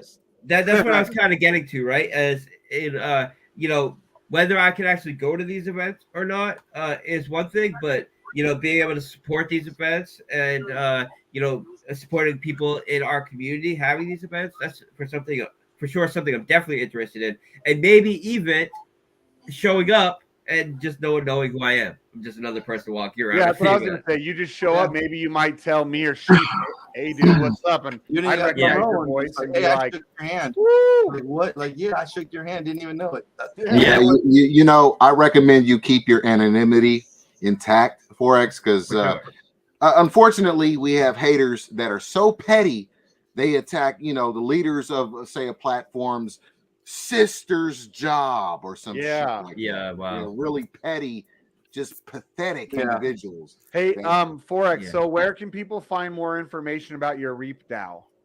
Okay, so if you go to the Drip group, right, or the Animal Farm group, do /DAO, DAO, you'll get a series of links. Now, the Reap DAO is a private Telegram group that's associated with the Reap token, which is an ERC20 token. The current price is somewhere around $150, I think. You need to hold 300 of them to get access to the Reap DAO. Now, there's a 2% deflationary aspect to it. So 1% reflective rewards, 1% deflationary. So you need to buy enough to account for that 2% and still have 300 tokens. But when you have those tokens, you can then click the link that pops up when you do /DAO, and it will take you to a collab bot website where you can then connect your wallet, and the wallet or the collab bot will check on chain to see if you have those Reap tokens in your wallet. If you do, it will send you a link to the private Telegram group, and then as long as you have those tokens in your wallet, you will have access to this private Telegram group, which in turn gives you access to private pre-sale raises. Now, we did the B-Reap raise in there. We did the Drip raise in there. We did the Animal Farm raise in there. We have a massive Acquirify raise in there, which is a very big project that I'll be advising and raising capital for late this month, early next month. We have the Scratch Ticket model, which will be doing a raise in there. And there's 3 other projects that are under review right now for doing pre-sale raises in the DAO. Now, the lowest performing asset that we did a pre-sale raise for in the DAO did 40x, right? And that's not including dividends that you made off of it. We have other projects that we raised capital for the DAO that did like hundreds of x. So we've never had an unsuccessful raise in the DAO. Part of the reason for this is because I've been extremely limited, and we only did 3 raises all last year in the DAO, but that's because I'm very careful about who I lend my credibility to and who we raise capital for and give attention to. But before I ever launched my own token, and people that know me, have known me for a while, know I was doing this. And you can go to the Discord group and see all, you know, the history of all these raises. I was advising large project teams and handling their raises all the way back going like 6 years ago, like in the IPO days and then the early pre-sale days. So I advised and handled the private raise for Trust Swap, MahaDAO, Rio, Legacy, Black Dragons DAO Group, Block Cloud, XBTC. Like, I can go on dozens and dozens of projects, some of them very big projects where we raised millions of dollars for them, and they were all, practically all, 99% of them all, very successful, right? And we were never just outright scammed. So I have a very good history of this, and part of the reason why I was able to secure these big deals is because I used to work with a VC group as a paid administrator with a venture capitalist group that was big in traditional markets and was making a pivot into DeFi, and they needed someone that understood crypto and DeFi to help advise them. So I joined their administration board as a paid, as a paid. I don't know if you want to call it employee, but let's say a paid partner to help them secure deals and help them vet deals. Now I leverage this to get some deals of my own and to get a portion of those deals. When I started focusing on my own development, I didn't have time to be doing a paid partnership with this venture capitalist group. So I stepped down from that position, but I'm still very good friends with the owner of that VC group, and I still have network with all of the people in that space when it comes to securing like high end deals. So in the past month, bringing on additional developers and stepping back a little bit allowed me to reconnect with some of these people and really start to focus back on getting some of these really high end deals that are exclusive to our DAO. And people know one of the reasons why some of these pre-sale groups weren't doing well is because everybody had the same deals. The owners of those groups are upcharging people 20-30%, whatever the case is, and then they were basically like the puppy mill version of DeFi, right? Like just pump and dump machines. Uh, so that's why I wanted nothing to do with it, and that's why we've only had 3 raises in the past year in the Reap DAO, because I'm only willing to do quality. Now with the network I have and that I've established, we're getting exclusive deals for major companies that are really bringing value to the space, and it has to make sense from a marketing perspective. They have to have the team, the game theory, the logic of the token has to make sense. We have to get a good deal, and I have to be able to secure the deal to ensure that our capital is handled correctly. So all of these things are, take a lot of work, but and this is why I took a step back from doing it when I was developing. But bringing on additional developers, reconnecting with some of my networks, put us in a place where we could start securing these, really, really solid deals. So Acquirify is the deal that we just secured. We secured a $1 million raise. This is in the seed and private round 1 of this raise. And Acquirify is a company, a DeFi company that will allow people to sell existing full crypto projects and DeFi projects in a marketplace. So say you have a crypto domain, say you have a fully working bridge that is returning a profit, from fees or whatever, but you don't have the network, you don't have the community to really take it to the next level. You can then sell that bridge to either a development team or board of directors or just a investor that is tied into the space that can buy your whole platform off you with your existing community and the contracts and everything and take it to the next level. And this marketplace, the way that it will operate is there's a token associated with it. And when someone lists, they have to pay a listing fee, and then they pay a successful sale fee. This fee goes directly to buying the token, essentially sharing the value of the sales with the holders of the token. And then what I'm extra bullish about is there will be advisors working for this platform, including me. I'll be working with them as an advisor, and broker to help broker deals with them. And what they'll be doing is taking, say, the top 5%, the top 3% of the projects that are for sale in their marketplace, and outright buying them. Acquirify will buy them, and then allow you to invest in them with the native currency, essentially having their native token act like a share for these companies. So I think it's a good idea. We know this idea works in traditional markets. I think there's a good argument for it being extremely successful in DeFi, and I'm handling their whole seed and private raise, right? So this is exclusive. You'll only be able to get it with us. The founder of this project is the founder of Paxful, which is like the number 1 or number 2 peer-to-peer Bitcoin exchange. So, I mean, these guys are tied in. he sold 2 unicorn companies, which is a unicorn company is essentially a company. I believe it's a company that is able to be sold for $1 billion or $100 billion, some very high value. So he sold 2 unicorn companies. So these guys have the network connections to get it done, the lawyers, everything you need to run this. So this is a project that we secured, and we'll be doing a raise for it earlier in the month. We'll be doing the scratch ticket model, which we're developing right now.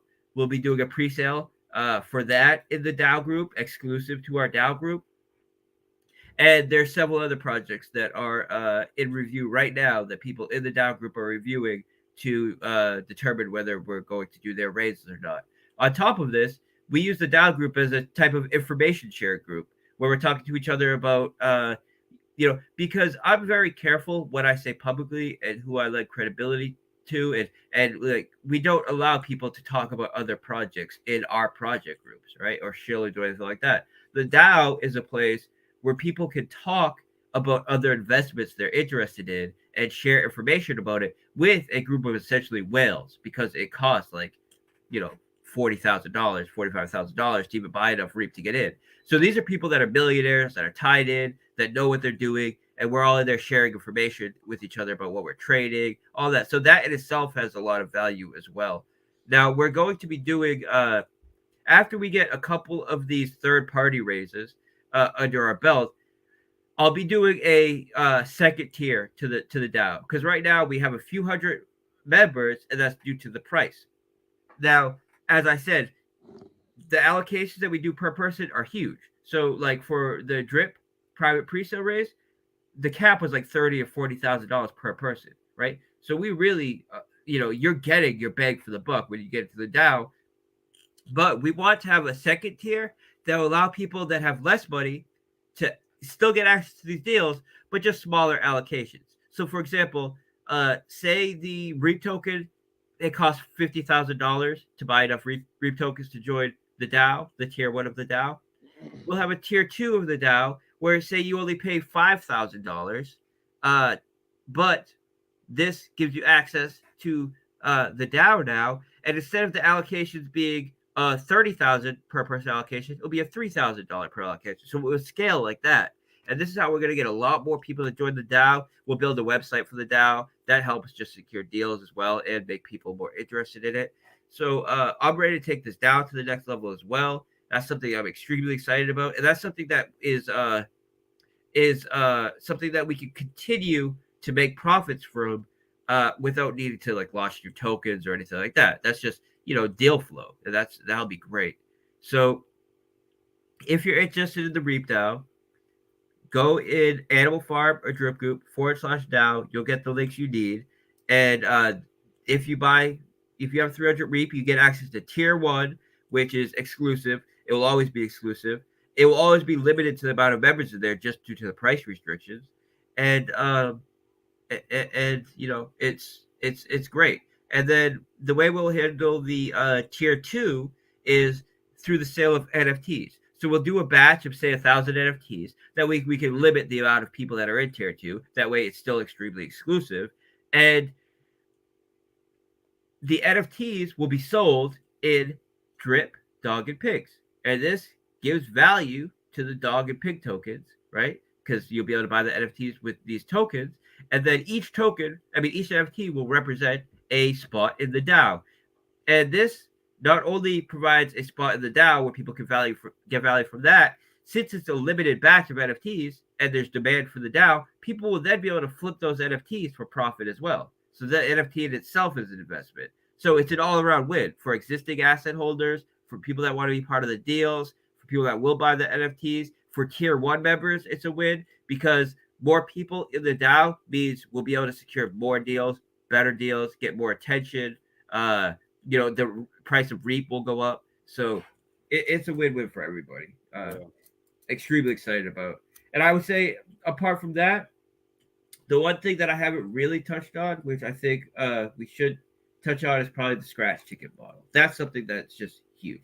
But there's a couple things, right? There's the privacy thing too that I'm extremely excited about. But the privacy thing I'm not going to talk that much about because that's something that's like we're in the process of working on that, and that's big. But I don't want to give her any secrets on that. But yeah, we're working on creating EVM privacy, right? And I think it's important right now with Tornado Cash cucking, right? So you see, Tornado Cash recently said that they're teaming up with Chainalysis and utilizing the Chainalysis Oracle to track their users through Tornado Cash to be compliant with U.S. sanctions and U.S. regulations, and they'll be blocking and tracking users who try to use their platform to get around U.S. regulation, taxes, and law. So that alone, in my opinion, is just it defeats the whole purpose of Tornado Cash. Yeah, why would anyone use it? Yeah. Now you could say that, well, there's some limitation to how much digging in Chainalysis can do, and they only have the ability to block users on the front end of Tornado Cash, so we can interact directly with the contract. Yes, these are arguments, but if I'm investing or putting my capital into a privacy protocol, I want that to be a privacy protocol that is taking a principled stance to escalate and continue to innovate and fight against those users and those projects and products that are trying to de-anonymize their user base, not partner with them to assist them in de-anonymizing their user base on behalf of the U.S. government, right? So and then the fact that they're using Chainalysis Oracle to meet compliance for the U.S. is an admission that Chainalysis can de-anonymize their user, at least to some degree, which we already know to some degree they can, but it's just an outright admission that they can do it to some greater degree than maybe even we thought. So there's room there for someone to come in that will take a principled stance and really do it the right way, and I'm excited about the potential opportunities for that. I probably won't say much more than that, but it's I'm excited about that. Morpheus looks like an old black woman at church. She's all, you're speaking his language now, and you're talking. Morpheus, you're muted. Boy, good. What? You're muted. Mute. What'd you say? I was muted. Oh shit! I was like, that boy good. He know what he's talking about. That boy. Yeah, good. I saw you like, Thank you, man. Thank you. Privacy is important, man. Privacy. I mean, I'm anonymous deaf. I can tell you that even in high school, when Facebook was very popular, I've never had a Facebook. I've never had any social media with my name on it. I've never posted pictures of myself online under my name or anything like that. I've never been interested in it because I grew up in a family where we understood that the government is not your friend and they will use these platforms to try to hurt you and to try to, create mappings of your networks and of your friends and try to set you up and all these things. And I knew that as a kid. So when Facebook came out, I was already turned off to it. And then I remember seeing like a First 48 episode or something like that, where just they show the feds right on screen going on Facebook trying to look at who's connected to and all this stuff. But I didn't even need to see that. Well, it's like I ain't never killing nobody if I'm on Facebook. Better stay off. Not anything, man. If you want to be a free person and just have an opinion and not have to get canceled as a person, you need to be able to protect your privacy and protect the people around you. And when it comes to being canceled, I'm more so protecting my family than anything, because I don't care what people have, as far as their opinion. I care about the work I do and their, all that. But anyways, I've been big about privacy for my whole life, and I think it's important. This is why I supported Pirate Chain. I helped Pirate Chain get off the ground. I helped them with networking. I helped them get different interviews with people and stuff like that. But there's limitations to these protocols that are not EVM compatible. You can't do smart contracts with them. There's extremely limited on-ramps as far as fiat on-ramps. So you have to use almost always centralized, KYC on-ramps to be able to get into them. They're tracking everybody who's getting in and out of them. And once you're into them, it's extremely limited what you can do because there's no smart contract interoperability. So there's major room here for someone who's going to create a EVM privacy protocol, be principled about it, and there are some major improvements that can be made to the Tornado Cash model anyways, which I wanted to do initially when I was developing Drip. So Tornado Cash wasn't on BSC. and now they are on BSC, but at the time they weren't when I was developing Drip. And I was really interested in forking Tornado Cash and improving on it because I know several ways it could be improved technically. And I did it because I was kind of going back and forth. Should I do Drip? Should I do Tornado Cash fork? What should I do? And then I found out Tornado Cash was just a couple weeks from launching on BSC anyways. So I decided to go with Drip, which I'm happy I did because that really allowed me to grow the investor base. So now if we do something private, we could get the attention we need to become the number one, private protocol in the space. So, it's very exciting.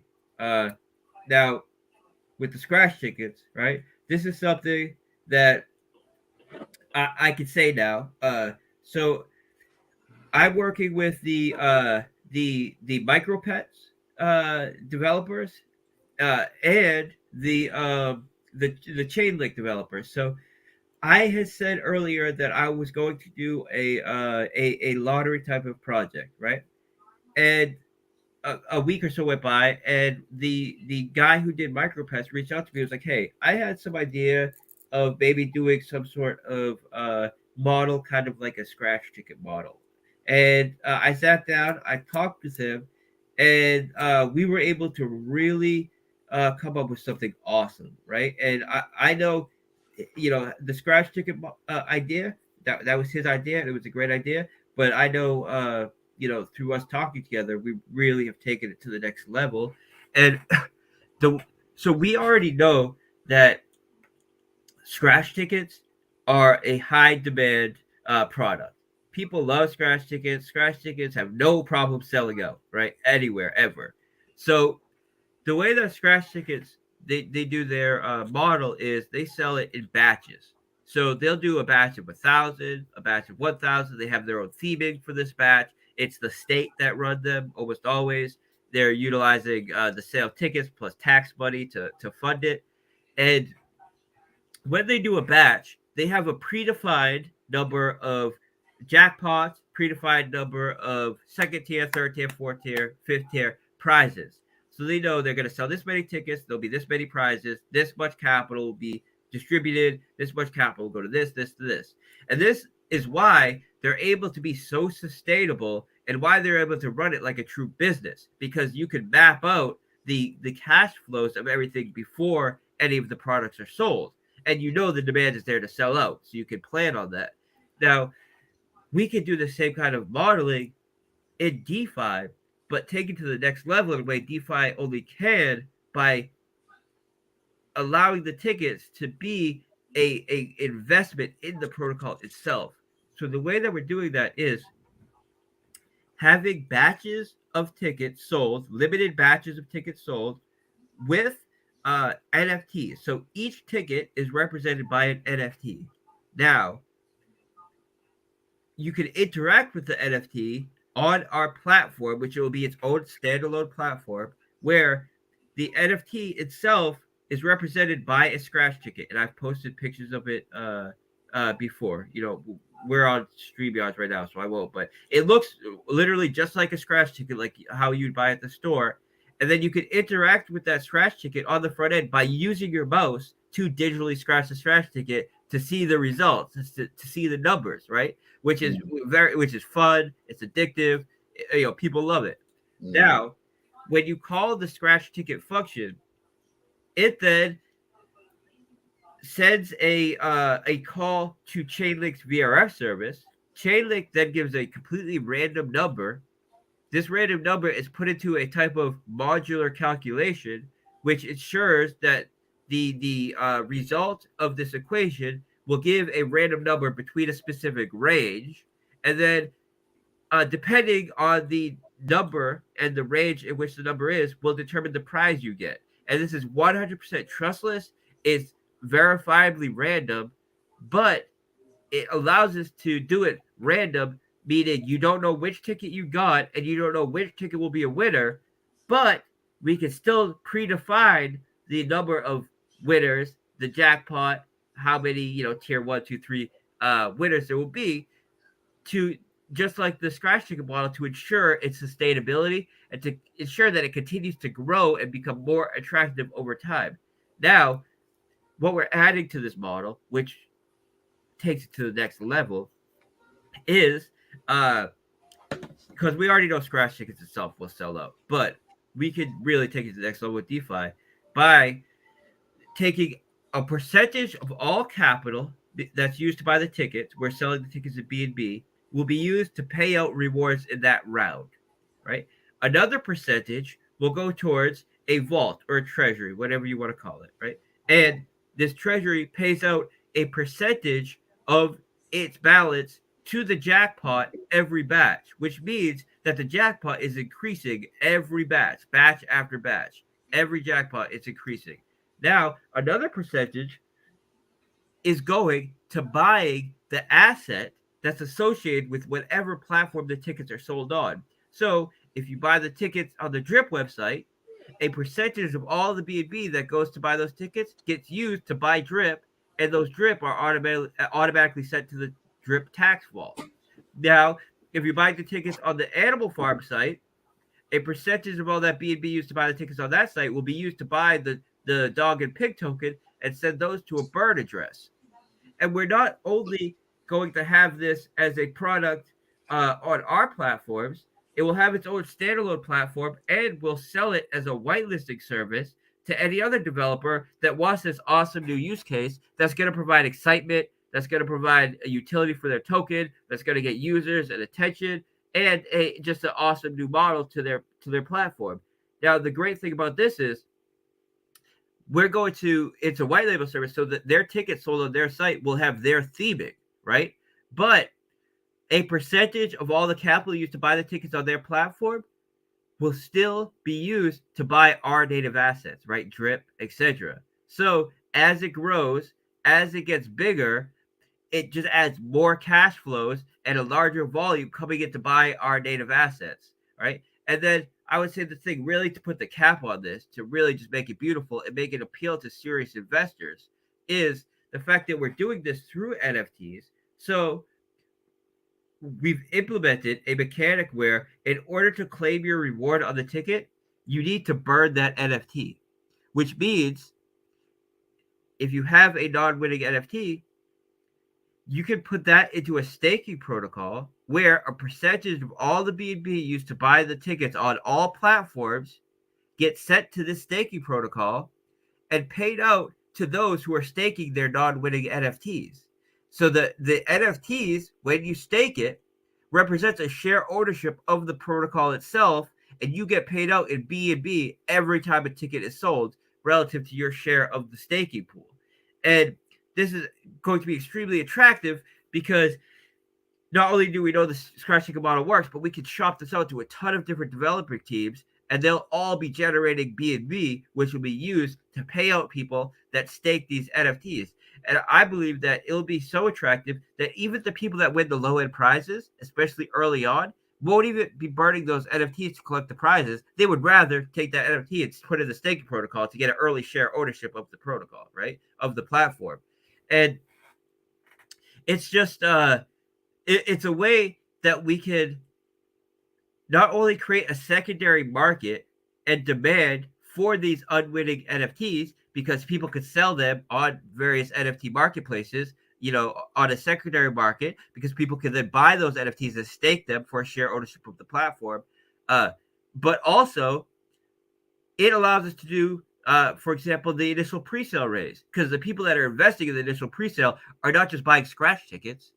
They're guaranteed a spot in the protocol when they buy these NFTs, right? It's an investment in the protocol itself with a chance to win the jackpot and a variety of other prizes, including winning essentially a ticket, like how you buy a $2 scratch ticket, you win $2, right? So the fact that it's fully trustless, we're not using these other protocols where they're using, unverified contracts that are taking 3 values that can be reverse engineered to exploit, which almost all these other lottery protocols are using.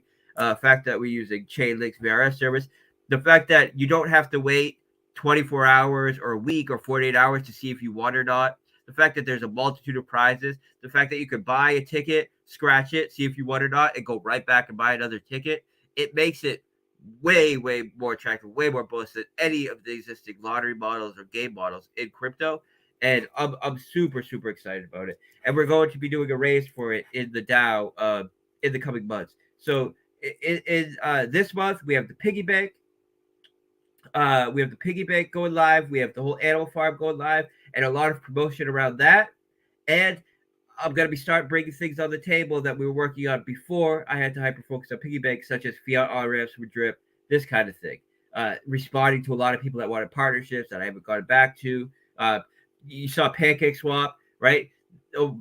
Very shortly after I said that the result for a partnership, they made the Twitter post with the Pancake Swap buddy wearing the drip tank top and all this stuff. They didn't do that by accident, or that wasn't a frivolous thing. Pancake Swap, when they make a post like that, they know it has major impacts and is going to get major attention. So they did that to gauge how the community feels about doing something like that. And go look at that post. It's super positive, right? Everybody's excited about it. So Chainlink initially reached out for a partnership for a drip. And I told them, yes, we could implement Chainlink somehow, but there's a cost when you implement Chainlink. You have to pay to call the functions in Link. So I didn't want to just do it just to do it.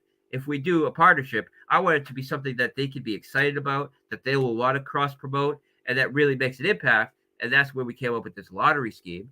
And they're super excited about it because we're using their VR service in a way that's never been done before. So Chainlink's super excited about it as well, and they're ready to co-promote us too. So, and on top of this, the Acquirify marketplace, I'll be helping them and advising them. So part of that deal with helping them and advising them is we will be marketing our platforms, and specifically this white label scratch ticket protocol on their platform, right? We'll have a ton of exposure on there as well.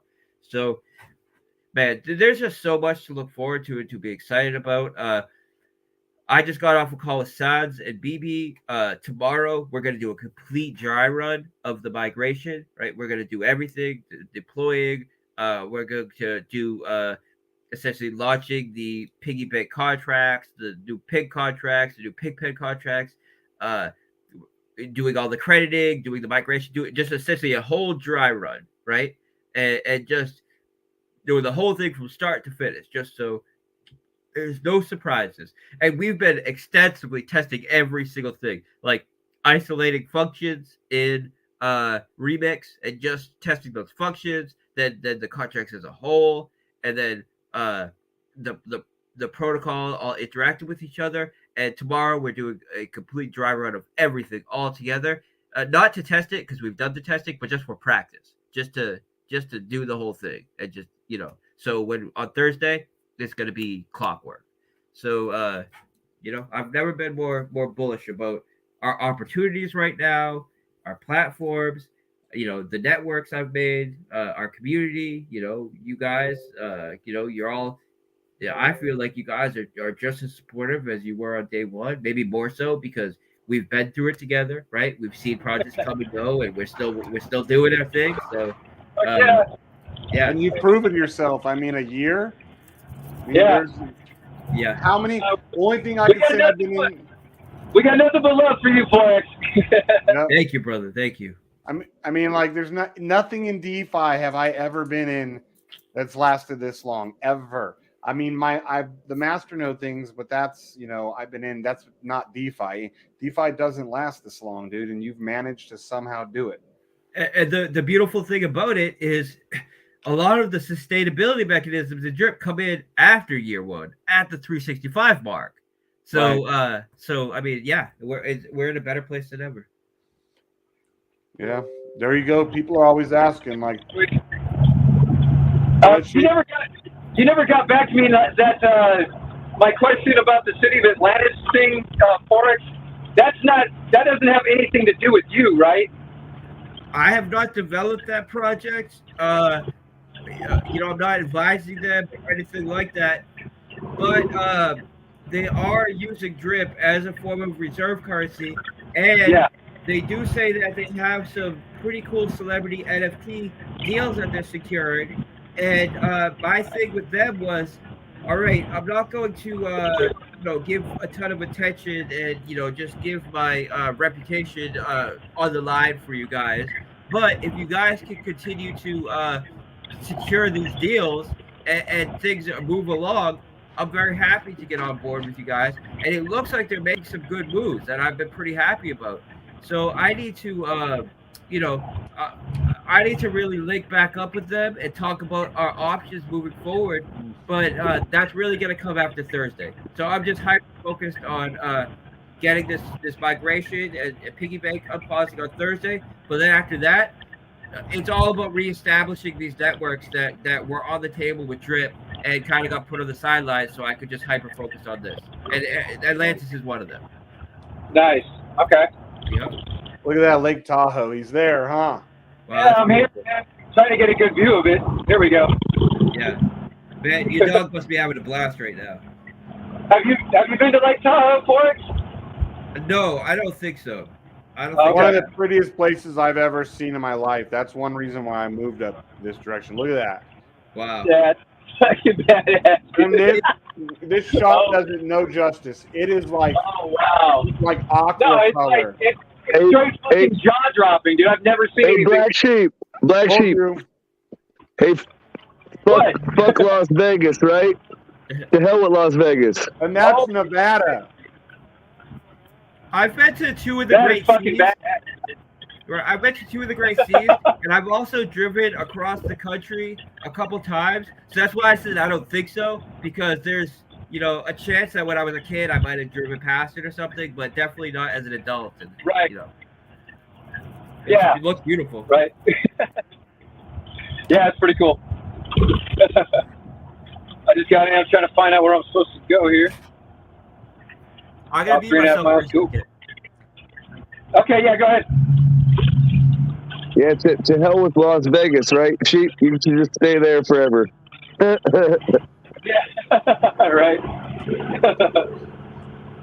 Holy shit! No, this is really nice. Summer home.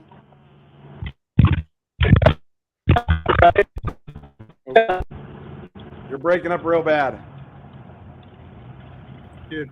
Hey, so the whole van life, RV life thing is super attractive to me, especially, you know, as a trader and someone that can make money essentially anywhere.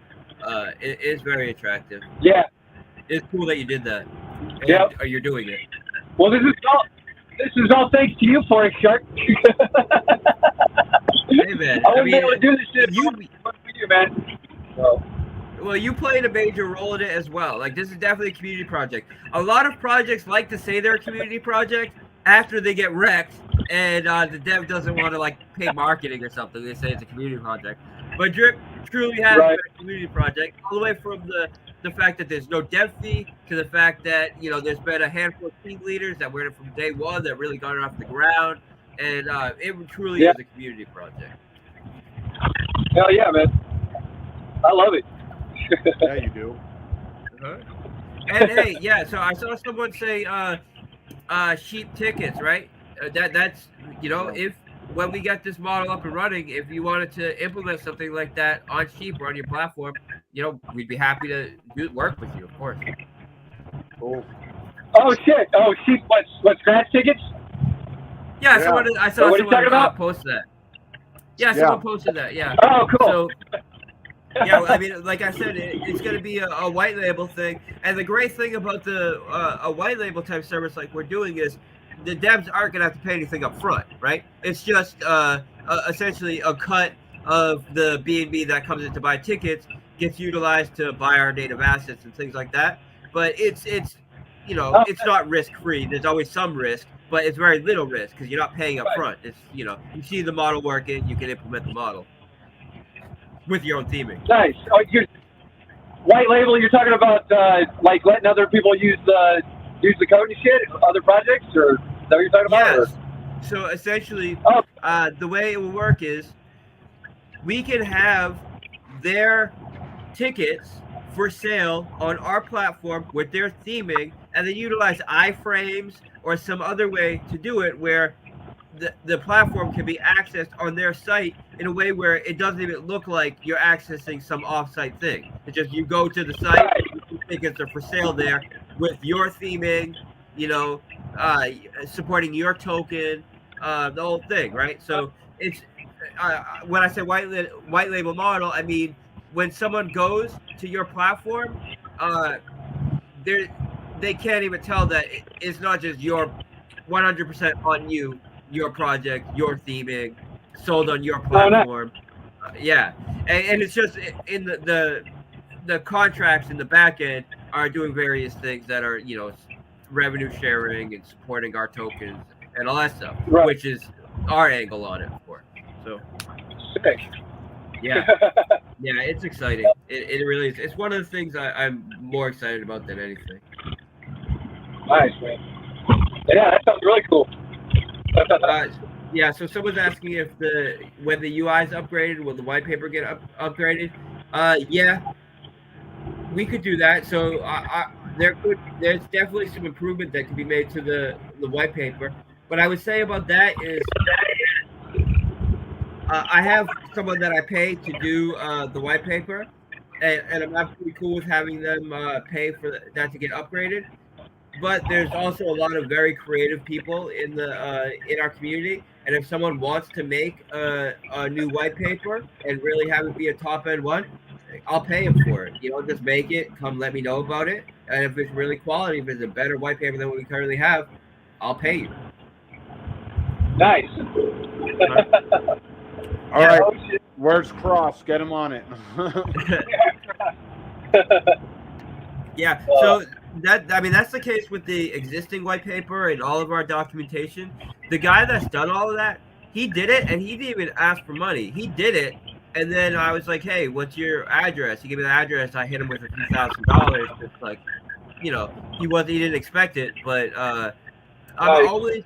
I would rather pay someone, even if they want to do it for free. I would rather pay them. That way, the next time they think, "Oh, should I do this or not?" They have that extra motivation. You got to pay for good work, even if they don't expect to be paid. Yep. That's the way to be. Uh-huh.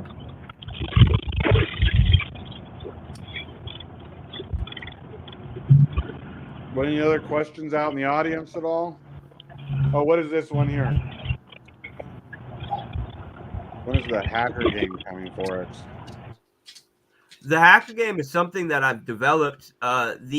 So what I've been saying for day one about that is that I developed it with the intention that I would launch it on the ERC20 network.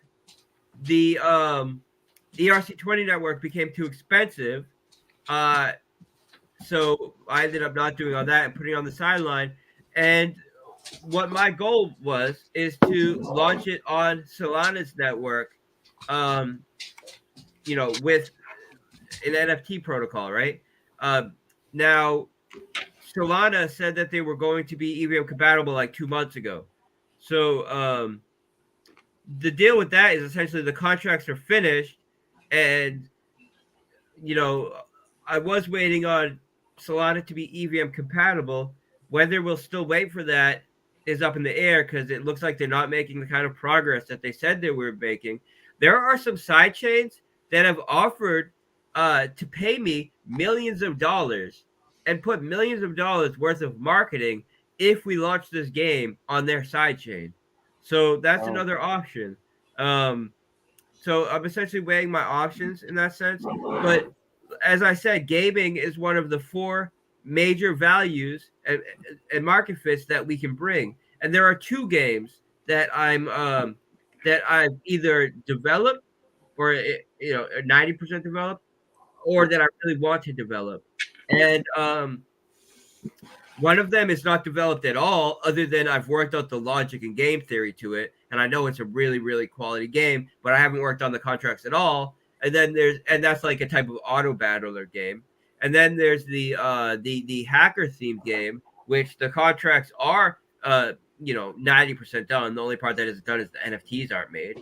But the plan for that was to launch it on Solana, because when you have NFTs and you do NFTs through some front end game implementation, it's very easy to do cross chain. So the idea was launch it on Solana, have the majority of the transactions happening on Solana, but then have individual in-game assets or items that can only be bought on drip, and since it's calling the NFTs, which are handled on the server to determine how it interacts with the game, it's very, very easy to do cross chain.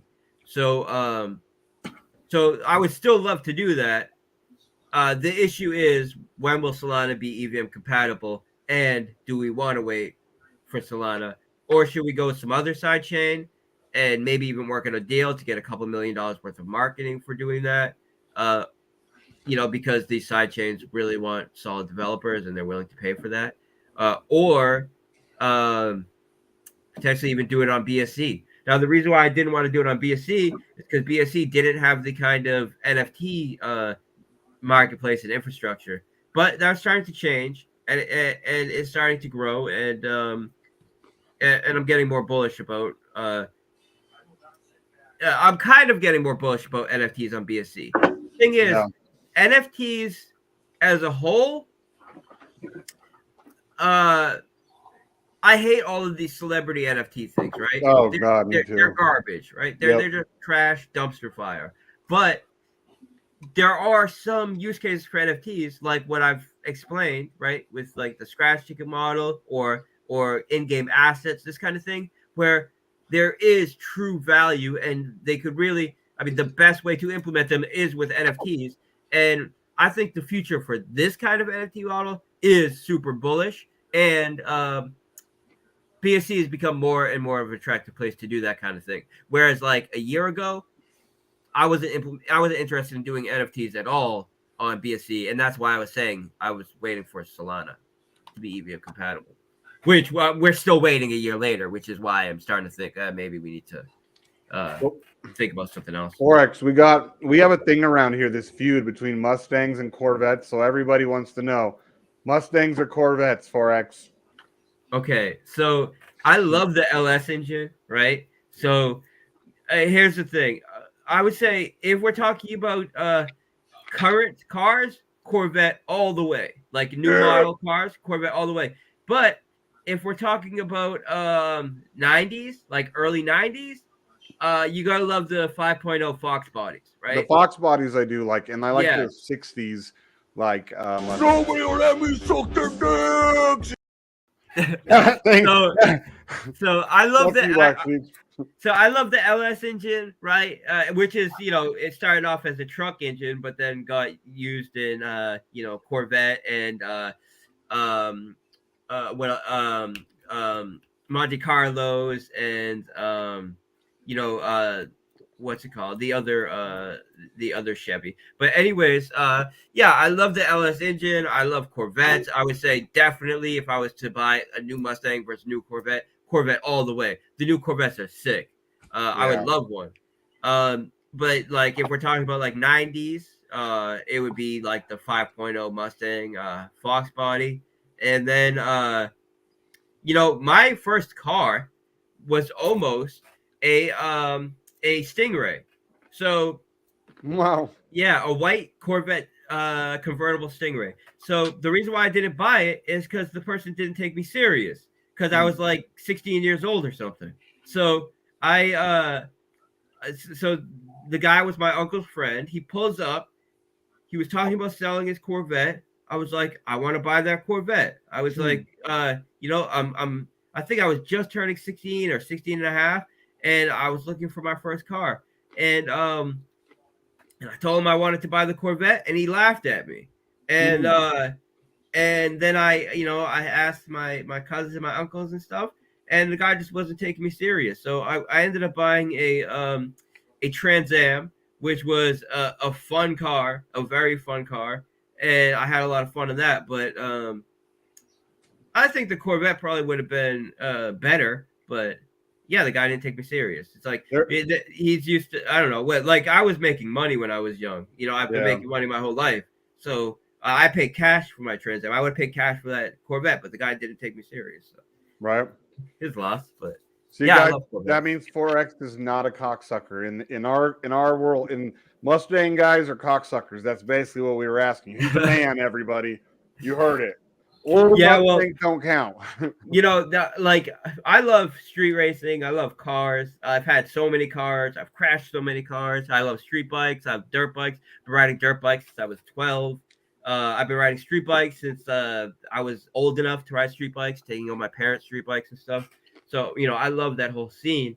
But, you know, like I've been involved in some I've been involved in some street races where they just outlaw Fox bodies because like if you let Fox bodies come into a street race, it's almost always you're going to have like the top, if it's a bracket type of thing, it's going to be Fox bodies every time. Fox bodies.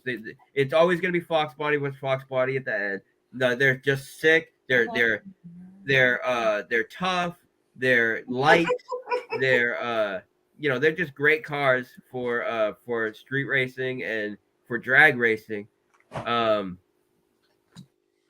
I mean, I would get a Fox body for sure.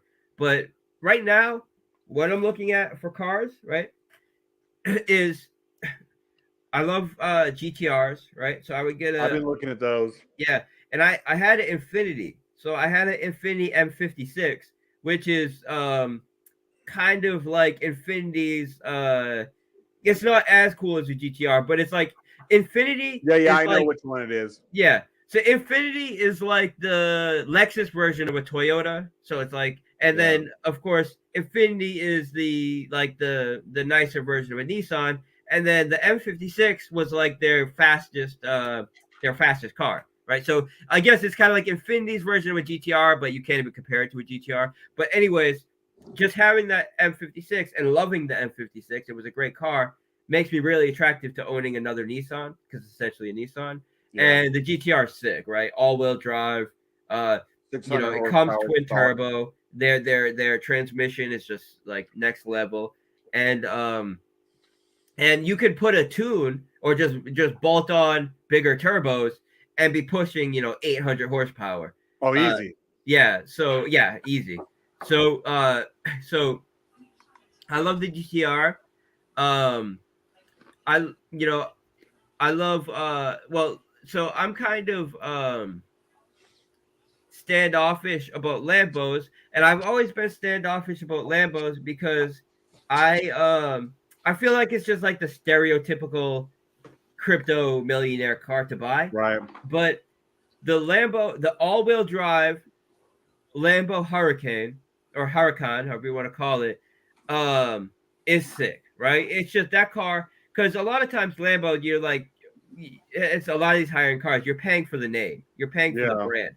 But I would say, like, the one Lambo where you're not paying for the brand and you're really getting your bang for your buck is that all-wheel drive Huracan. Yeah, and I can't fit in one because I'm 6'4", 220. Like when we all rented supercars in Vegas, I got the Porsche, which I want the GT3 RS after driving one. Makes my Corvette look like freaking child's play. Holy shit! I've already been looking at them, dude. $300,000 to $400,000 used. I went to the dealership. They were like 4-year wait, because you've never owned a Porsche, you probably would never actually get one. See, this is why I don't like Ferraris, because Ferraris, they make you first buy a couple of used Ferraris, and then they make you come in and buy a Ferrari that no one wants, like the Spider or whatever, and then own that, and then like maybe like a decade from now, you can be part of a lottery to get a chance to win a car. And I just don't like that whole model where it's like you should feel lucky to own. It's like, no, I have the money. Let me buy the car. Make the car. Let me buy the car. And I don't like that model. I was looking at the Audi R8s too, because the Audi R8s are the same chassis, motor, everything as that Lambo all-wheel drive. Yeah, I know. Yeah. But for a taller guy like me, it has a bigger opening, and it has like 2 inches or whatever more of headspace. Yeah. Which would be just enough, because I've been going around, like I'm trying to pick which supercar I want to buy.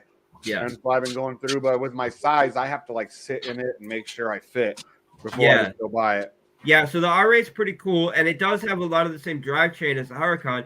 The difference is the Huracan is like, well, I don't know, 800 or 1,000 pounds lighter, and and also has, it's just tuned up different. But but the R8s are sick for sure.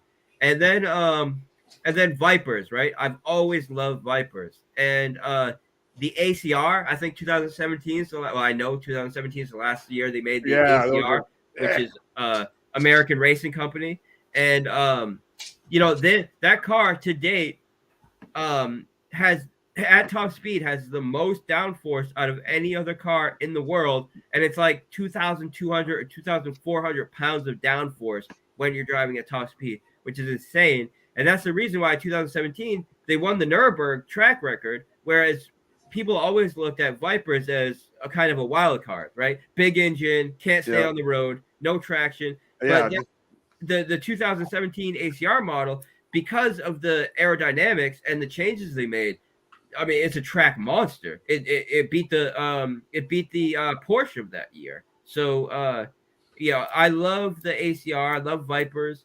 Whatever I get, I'm gonna really do it up, soup it up to the next level.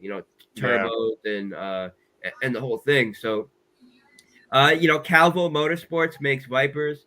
They make the aftermarket Vipers, like they specialize in Vipers. There's one right now that has a bunch of the top speed and quarter mile records, and it's like something like 3,800 horsepower or something. It's so it's crazy. yeah, But they're different cars, and yeah, the last generation versus the first generation. First generation was like they were like death traps, dude. yeah. Well, you know what it was? It was the CEO of Dodge, his take on the Shelby Cobra. Yeah, So I heard that. yeah, so he wanted to make his kind of version of the Shelby Cobra, which is like a light muscle car. So it has a ton of power, very light, but no traction and no handling. Not much comfort, not much. Yeah. The original Mhm. the original Vipers didn't even have windows. Yeah, I know. You know Yeah. that? Yeah, they just had these like plastic vinyl. These Things. Yeah. things you put on just to keep Yeah. like just as bare as possible.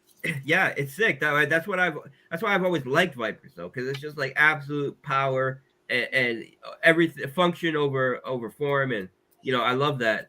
And I remember when I was trying to find my first car. Like, I love cars, so buying my first car was a big deal. So I was online looking at all these different cars, and I remember I saw a Dodge Viper for like $13,000 or something.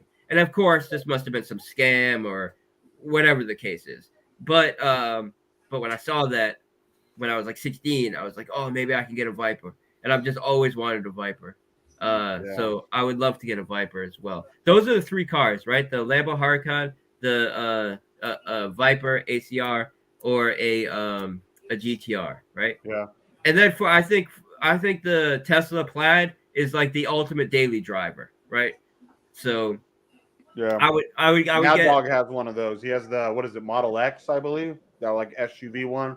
Yeah. So I think Tesla, you're limited into the amount that you can customize it and all that, which is why I wouldn't want it to be like my supercar, my race car, whatever. But just for like a daily driver, just something that you buy and it does everything you want it to do, like better than any other car. It's the Tesla.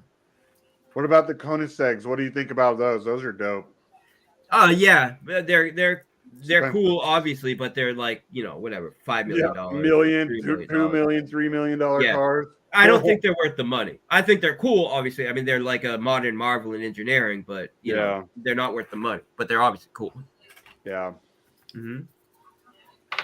Yeah, man. I mean, I kind of stayed away from getting fast cars because I had my street bikes. So when I was like, I had a lifted Jeep, I had a lifted Ford F-250. I've that's kind of where I focused on, because I can go as fast as I want on my street bike, and being able to do off-road stuff. And like, I love to fish. I love to go out in the state forest, like with my buddies, the power lines and the dunes and stuff, ride, and then pull up to a lake like that no one else can get to because you got 4-wheel drive, do some fishing. Like, I love that. So I would also love to get a diesel Toyota Tacoma, like the mid 90s diesel Toyota Tacomas. They're like the most durable truck you could ever have. Like, they're just the best trucks ever. Tough as hell, they are. Yeah, so I would love to get one of those as well. Like lift it, keep it basically stock, but just a small lift kit, some mud tires, maybe a tune on it or something, exhaust, whatever. But Yeah, Rhino has like late 90s, early 2000s Toyota that he loves, dude. It's not a diesel, it's a gas, but he has a brand new badass Colorado that he bought like one of the really nice ones. He doesn't barely ever drive that. He's got all these badass, I don't want to say badass, but they're nice old Beamers. Kind of gay. But he drives that freaking Toyota like all over. He just looks like some homeless bum, but little does everyone know he's a millionaire just driving around because that thing's a beast. yeah, that's fine, man. I never cared like what people think. Well, when I was as far as like how I look, but I had a Porsche 996. You brought up Porsche when I was younger. I bought a Porsche 996, which is was fun. I mean, it was fun as hell to whip around and stuff. It's not like the top of the line Porsche, but I was also in my early 20s, so it was very cool for me. T-tops and stuff. So yeah. I've had so many cars. Like I could probably list, I don't know, more than a dozen cars that I've owned. And if you want to count like street bikes and dirt bikes and stuff, probably 2 dozen. Because I just I had a supercharged what was it called? A Grand Prix, a supercharged Grand Prix. I've had so many cars, man. Yeah. Love cars. That's my thing, dude. I have a thing for cars and motorcycles. Like we've had conversations, dude. I got 8 motorcycles currently. Wow. Yeah, I got 2. I got 2 motorcycles, a quad, and a dirt bike right now. Yeah. I got a CBR. I got a Honda 600 CBR. I have a Yamaha R1. I have a Grizzly 660, and I have a YZF 450. I have a 450 and a 250. Those are my dirt bike ones. Yeah, of course. My first dirt bike was a Honda, not the 2-stroke, XR 200. Yeah, Honda XR 200 was my first bike that I got when I was like 12 years old. So it was too big for me, but I grew into it. It's a big bike for a kid. Yeah, but kids grow up fast and you get used to it fast. I'm happy that they got me something a little overpowered than underpowered for sure. That's what I told my buddy when he was buying something for his kid. I was like, just go overpowered. He'll grow into it. Right. As my first street bike was a R1, and well, if you don't count me riding my parents' street bikes and all that stuff, but I got an R1. Within like a couple months, I had already adjusted the sprockets, right? Down 1 in the front, up 2 in the back, or vice versa. And, to create more low end torque, but kind of lower the top speed a bit. So it was just a wheelie machine. Like it dropped down the top end from like, I don't know, 195 to 180 or something. But, who drives over 180, like on a regular basis. But I used to. Yeah, I have. I've been that fast, but it's something that you do maybe a couple times in your life. It's unless you're like going to. Unless you're an idiot like I was. Yeah, or you're specifically going to a track to race it for that reason. But my point is, if you're going to make a trade-off, you're way better off taking 15 miles an hour off your top end to get way more low end torque, which is what I did with my bike. So it's just a wheelie machine. Faster acceleration than any other R1, around. Yeah, way faster. Just 1 down in the front and 2 up in the back gives you a lot more acceleration. Yeah, and that's how I have my 600 set up, because I bought my 600 specifically for parking lot stunts, right? Like slow speed stunts. Yeah. And which I don't do too much anymore because I broke my leg and my knee really bad in a car accident. And the thing, I don't know why I said a car accident. In a street bike accident, in a ski accident. It's because I'm talking about cars and street bikes. Yeah. But in a ski accident, I broke my leg and my knee really bad in a ski accident. And the thing with low speed stunts is you're gonna have a lot of crashes and a lot of tipping over and stuff like all the time on a daily basis. But the thing is, you're at slow speed, so you don't get really hurt. But when I already have a very much compromised leg, I'm just worried about coming down on it the wrong way. Yeah. Oh yeah, crush it with one of the cages or something, or like you're. Yeah. So so I'm not too much into that. So my 600 just kind of sits now, but no, I still love riding. Yeah, I was Riding, always more into like track, like dragging knees. Like my victory, my bags. Like people don't ever believe me. I'm like, go feel the bottom of my bags. They're all like worn off. I'm like, I guarantee I get my fucking victory down as far, if not farther, than you do on your sport bikes. And people are like, holy shit. And I'll be like, look underneath my boards, my running boards for my feet. They like fold up. I'll feel them fold up when I'm going. I'm like, whoops, because that means I'm dragging it. But I think this year or next year, I'm probably going to get the BMW, the S1000RR. But the one I have it spec'd out is like 40 grand, and I'm like, shit, I don't want to spend that on a sport bike, but I really want it. My father had a 1300 BMW sports bike, and I think it might have been called BMW 1300RR. I'm not 100% sure. I'm not like super hip on BMW bikes, but I know he had the 1300 BMW race bike like a decade ago or whatever. Yeah. I think I know what you're talking about. Mm-hmm. It was like yellow and black with checkered like race flag. I've seen it. Decal on it. Yeah, sick bike. Yep. I mean, that's what I learned to ride on. My my mom had a Honda Warrior or something, like a small 400 but street bike, and then she got a Katana, right? A 600 Katana, which used to be kind of popular back in the day, like kind of underpowered street bike, but underpowered sports bike. And then they both got BMWs, and now they have victories actually. But I mean, I haven't gone to a track once. Like I've never been to a track, but all I used to do is ride. So all day, every day, all summer, during the winter, if it was a warm day, with a group of like 6 dudes or a dozen dudes, depending on the time, and we're touching knees on back roads all day, and then going to parking lots, doing stunts and stuff. It's just freedom. I love that stuff. And it's not that expensive. Anybody can afford a bike, really. I mean, you can buy a bike for a couple $1,000 or a few $1,000s. Yeah, especially if you just want to like stunt and to get into a parking lot, you can get a bike for like $1,500, $2,000. You get one that someone else dropped around, or they got a cage on it. They're good. Yeah, my 600 was that I paid. I think I paid like $1,800, and the dude threw in the leather jacket with it that matched the bike. Because at the time I just wanted something that I could just practice slow shoot stunts and just beat the hell out of it without feeling bad that I just beat the hell out of it. So yeah, man. Yeah, see, that's one of my goals is I want to buy 40 acres in the area kind of where I live, but I'm probably gonna have to settle for like 10. But I want to make like a whole like 3 acres set aside for a dirt bike track on my own property. Like I want to pay an engineer to come out and build me like a badass one. Then I can just maintain it from then on. And I want to have a couple acres to make just a small little like road track on my own property. Then I won't ever have to leave my house.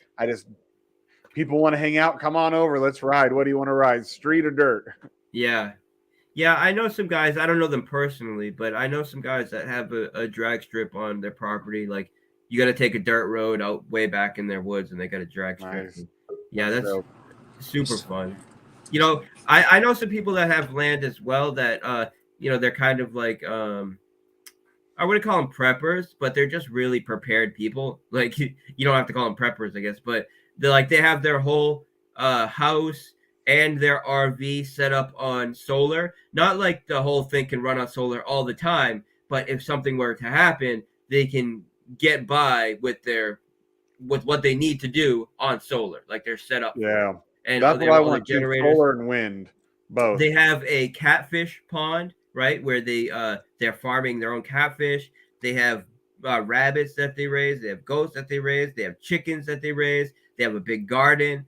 And, the reason why I got reminded of this is because this guy had a lot of land. He had something like, I don't know, maybe 50 acres or something like that. And he moved to a spot that was more like 5-10 acres. And it's because he wanted to have a piece of property that he could essentially fully secure and utilize like every bit of the property. Yeah. And also he wanted to get a property with a natural water source. So That's hard to find where I'm at, which I've been trying to find. yeah, well, I believe this guy's in Michigan, but like on the outskirts of Detroit. But like if you look, you can find some cool stuff. But anyways, yeah, this guy, he's kind of inspiring to me because I would love to you know, I would want to live in a spot where it's warm year round, but it's not some terrible state where it's super, taxes are crazy high and like bad gun laws and all this stuff. Like, it seems like a lot of the better states where it's warm year round are also not so great on some of their laws and taxes. But the Appalachians seem like a pretty cool place to live. Like, and the land is very cheap there, and you can get land a natural water source. Like, I would love to get I don't know, 5 acres or 10 acres in the Appalachian Mountains, and have maybe live there during the summers, and then be in Puerto Rico for part of the year for tax advantages, and be somewhere else that outside of the U.S.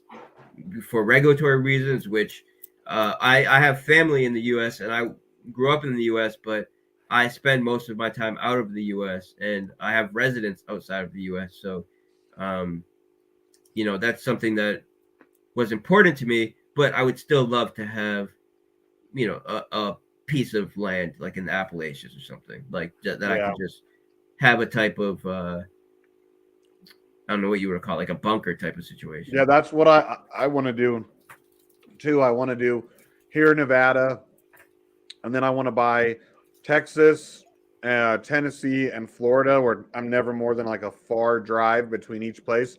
And I want to have a bunker in Nevada and a bunker in Texas, so that way, like in the middle of the country, and up here on the west side, I would have something potentially, if anything, God forbid, happened. I could be within a day's drive of a bunker. Yeah, for sure, man. All right, guys, I'm gonna go get some food because like I haven't eaten anything all day. So I appreciate you guys having me on. Yeah, thanks for coming on, Forex, for sure. All right, guys. I'll talk to you later. I'll be in the chat and everything. But yeah, nice talking to all of you, and I appreciate the platform and just the general talk about everything, guys. So nice talking to all of you, Shane. And right on, brother. Thank you for coming by. Thanks for coming, guys. Dude. All right, talk to you later. All right, we'll see you. Bye. Peace. All right, now we can do the fucked up stuff. Shit, fuck, balls, fuck. We're be all professional when we got someone important like 4X around. Well, the show's the show. So, yeah. When he goes got some Mustangs. Today's stream is killing me. Stop reading the chat and just tell us some cool updates. I have an idea, Robin. Never. Suck my balls. How does that sound, buddy? Suck them. Get them furries right in your mouth, you little piece of crap. I don't work for you, bitch. 140. I can't stand that guy, but it was pretty funny. Oh man. Well, BlackSheep, you still trying to get to your spot, huh? Trying. Yeah.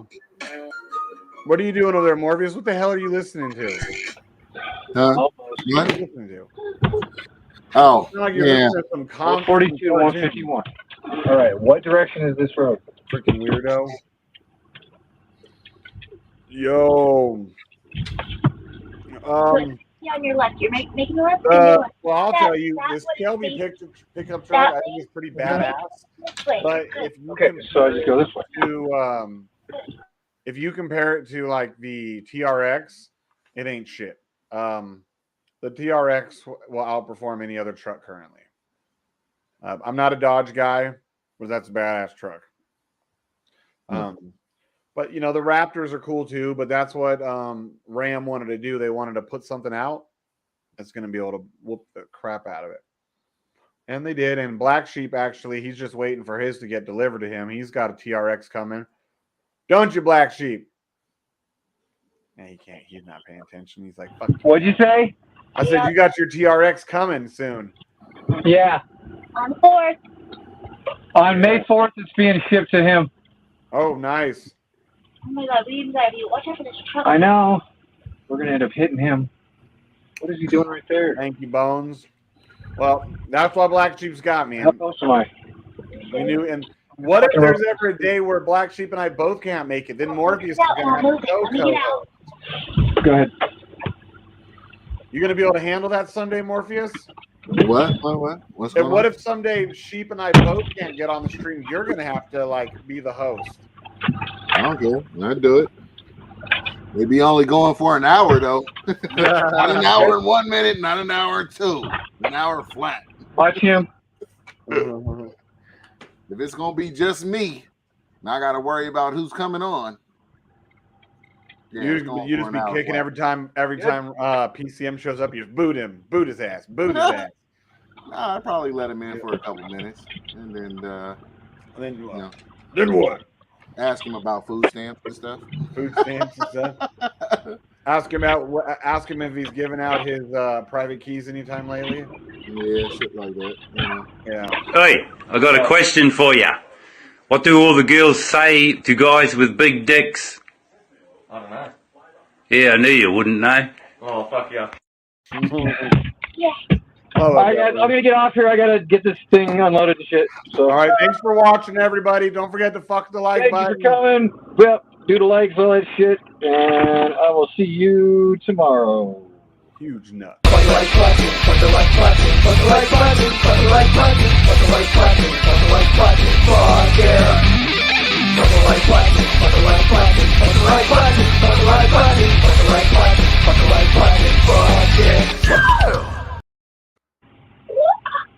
Yeah! I'm telling you, good thing I'm not jerking off. Nobody will let me suck their dicks. Suck my dick! Nobody let me suck their dicks!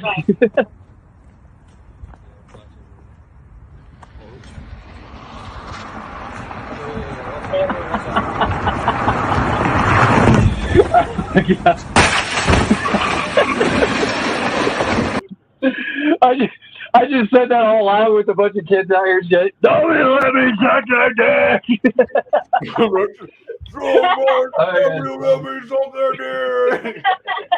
People, you got to know the whole context of how that came up, though. Okay, I'm not just running around pretending like I'm shooting people. No one let me suck their dicks. That's what Mustang drivers do. I drive Corvette. Catch you later.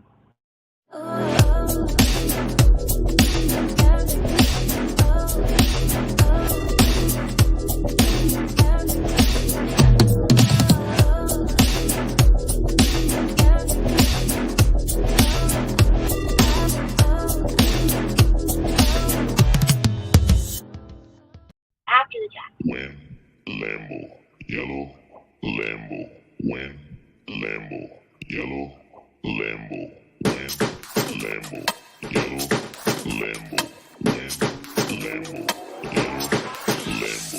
when Lambo, yellow, Lambo, when Lambo, yellow, Lambo, when Lambo, yellow, Lambo, shooting to the moon, and go. I wanna palm, palm, palm. You wanna palm, palm, palm. She wanna palm, palm, palm. You wanna palm, palm. I wanna palm, palm, palm. You wanna palm, palm, palm. She wanna palm, palm, palm. You wanna palm, palm.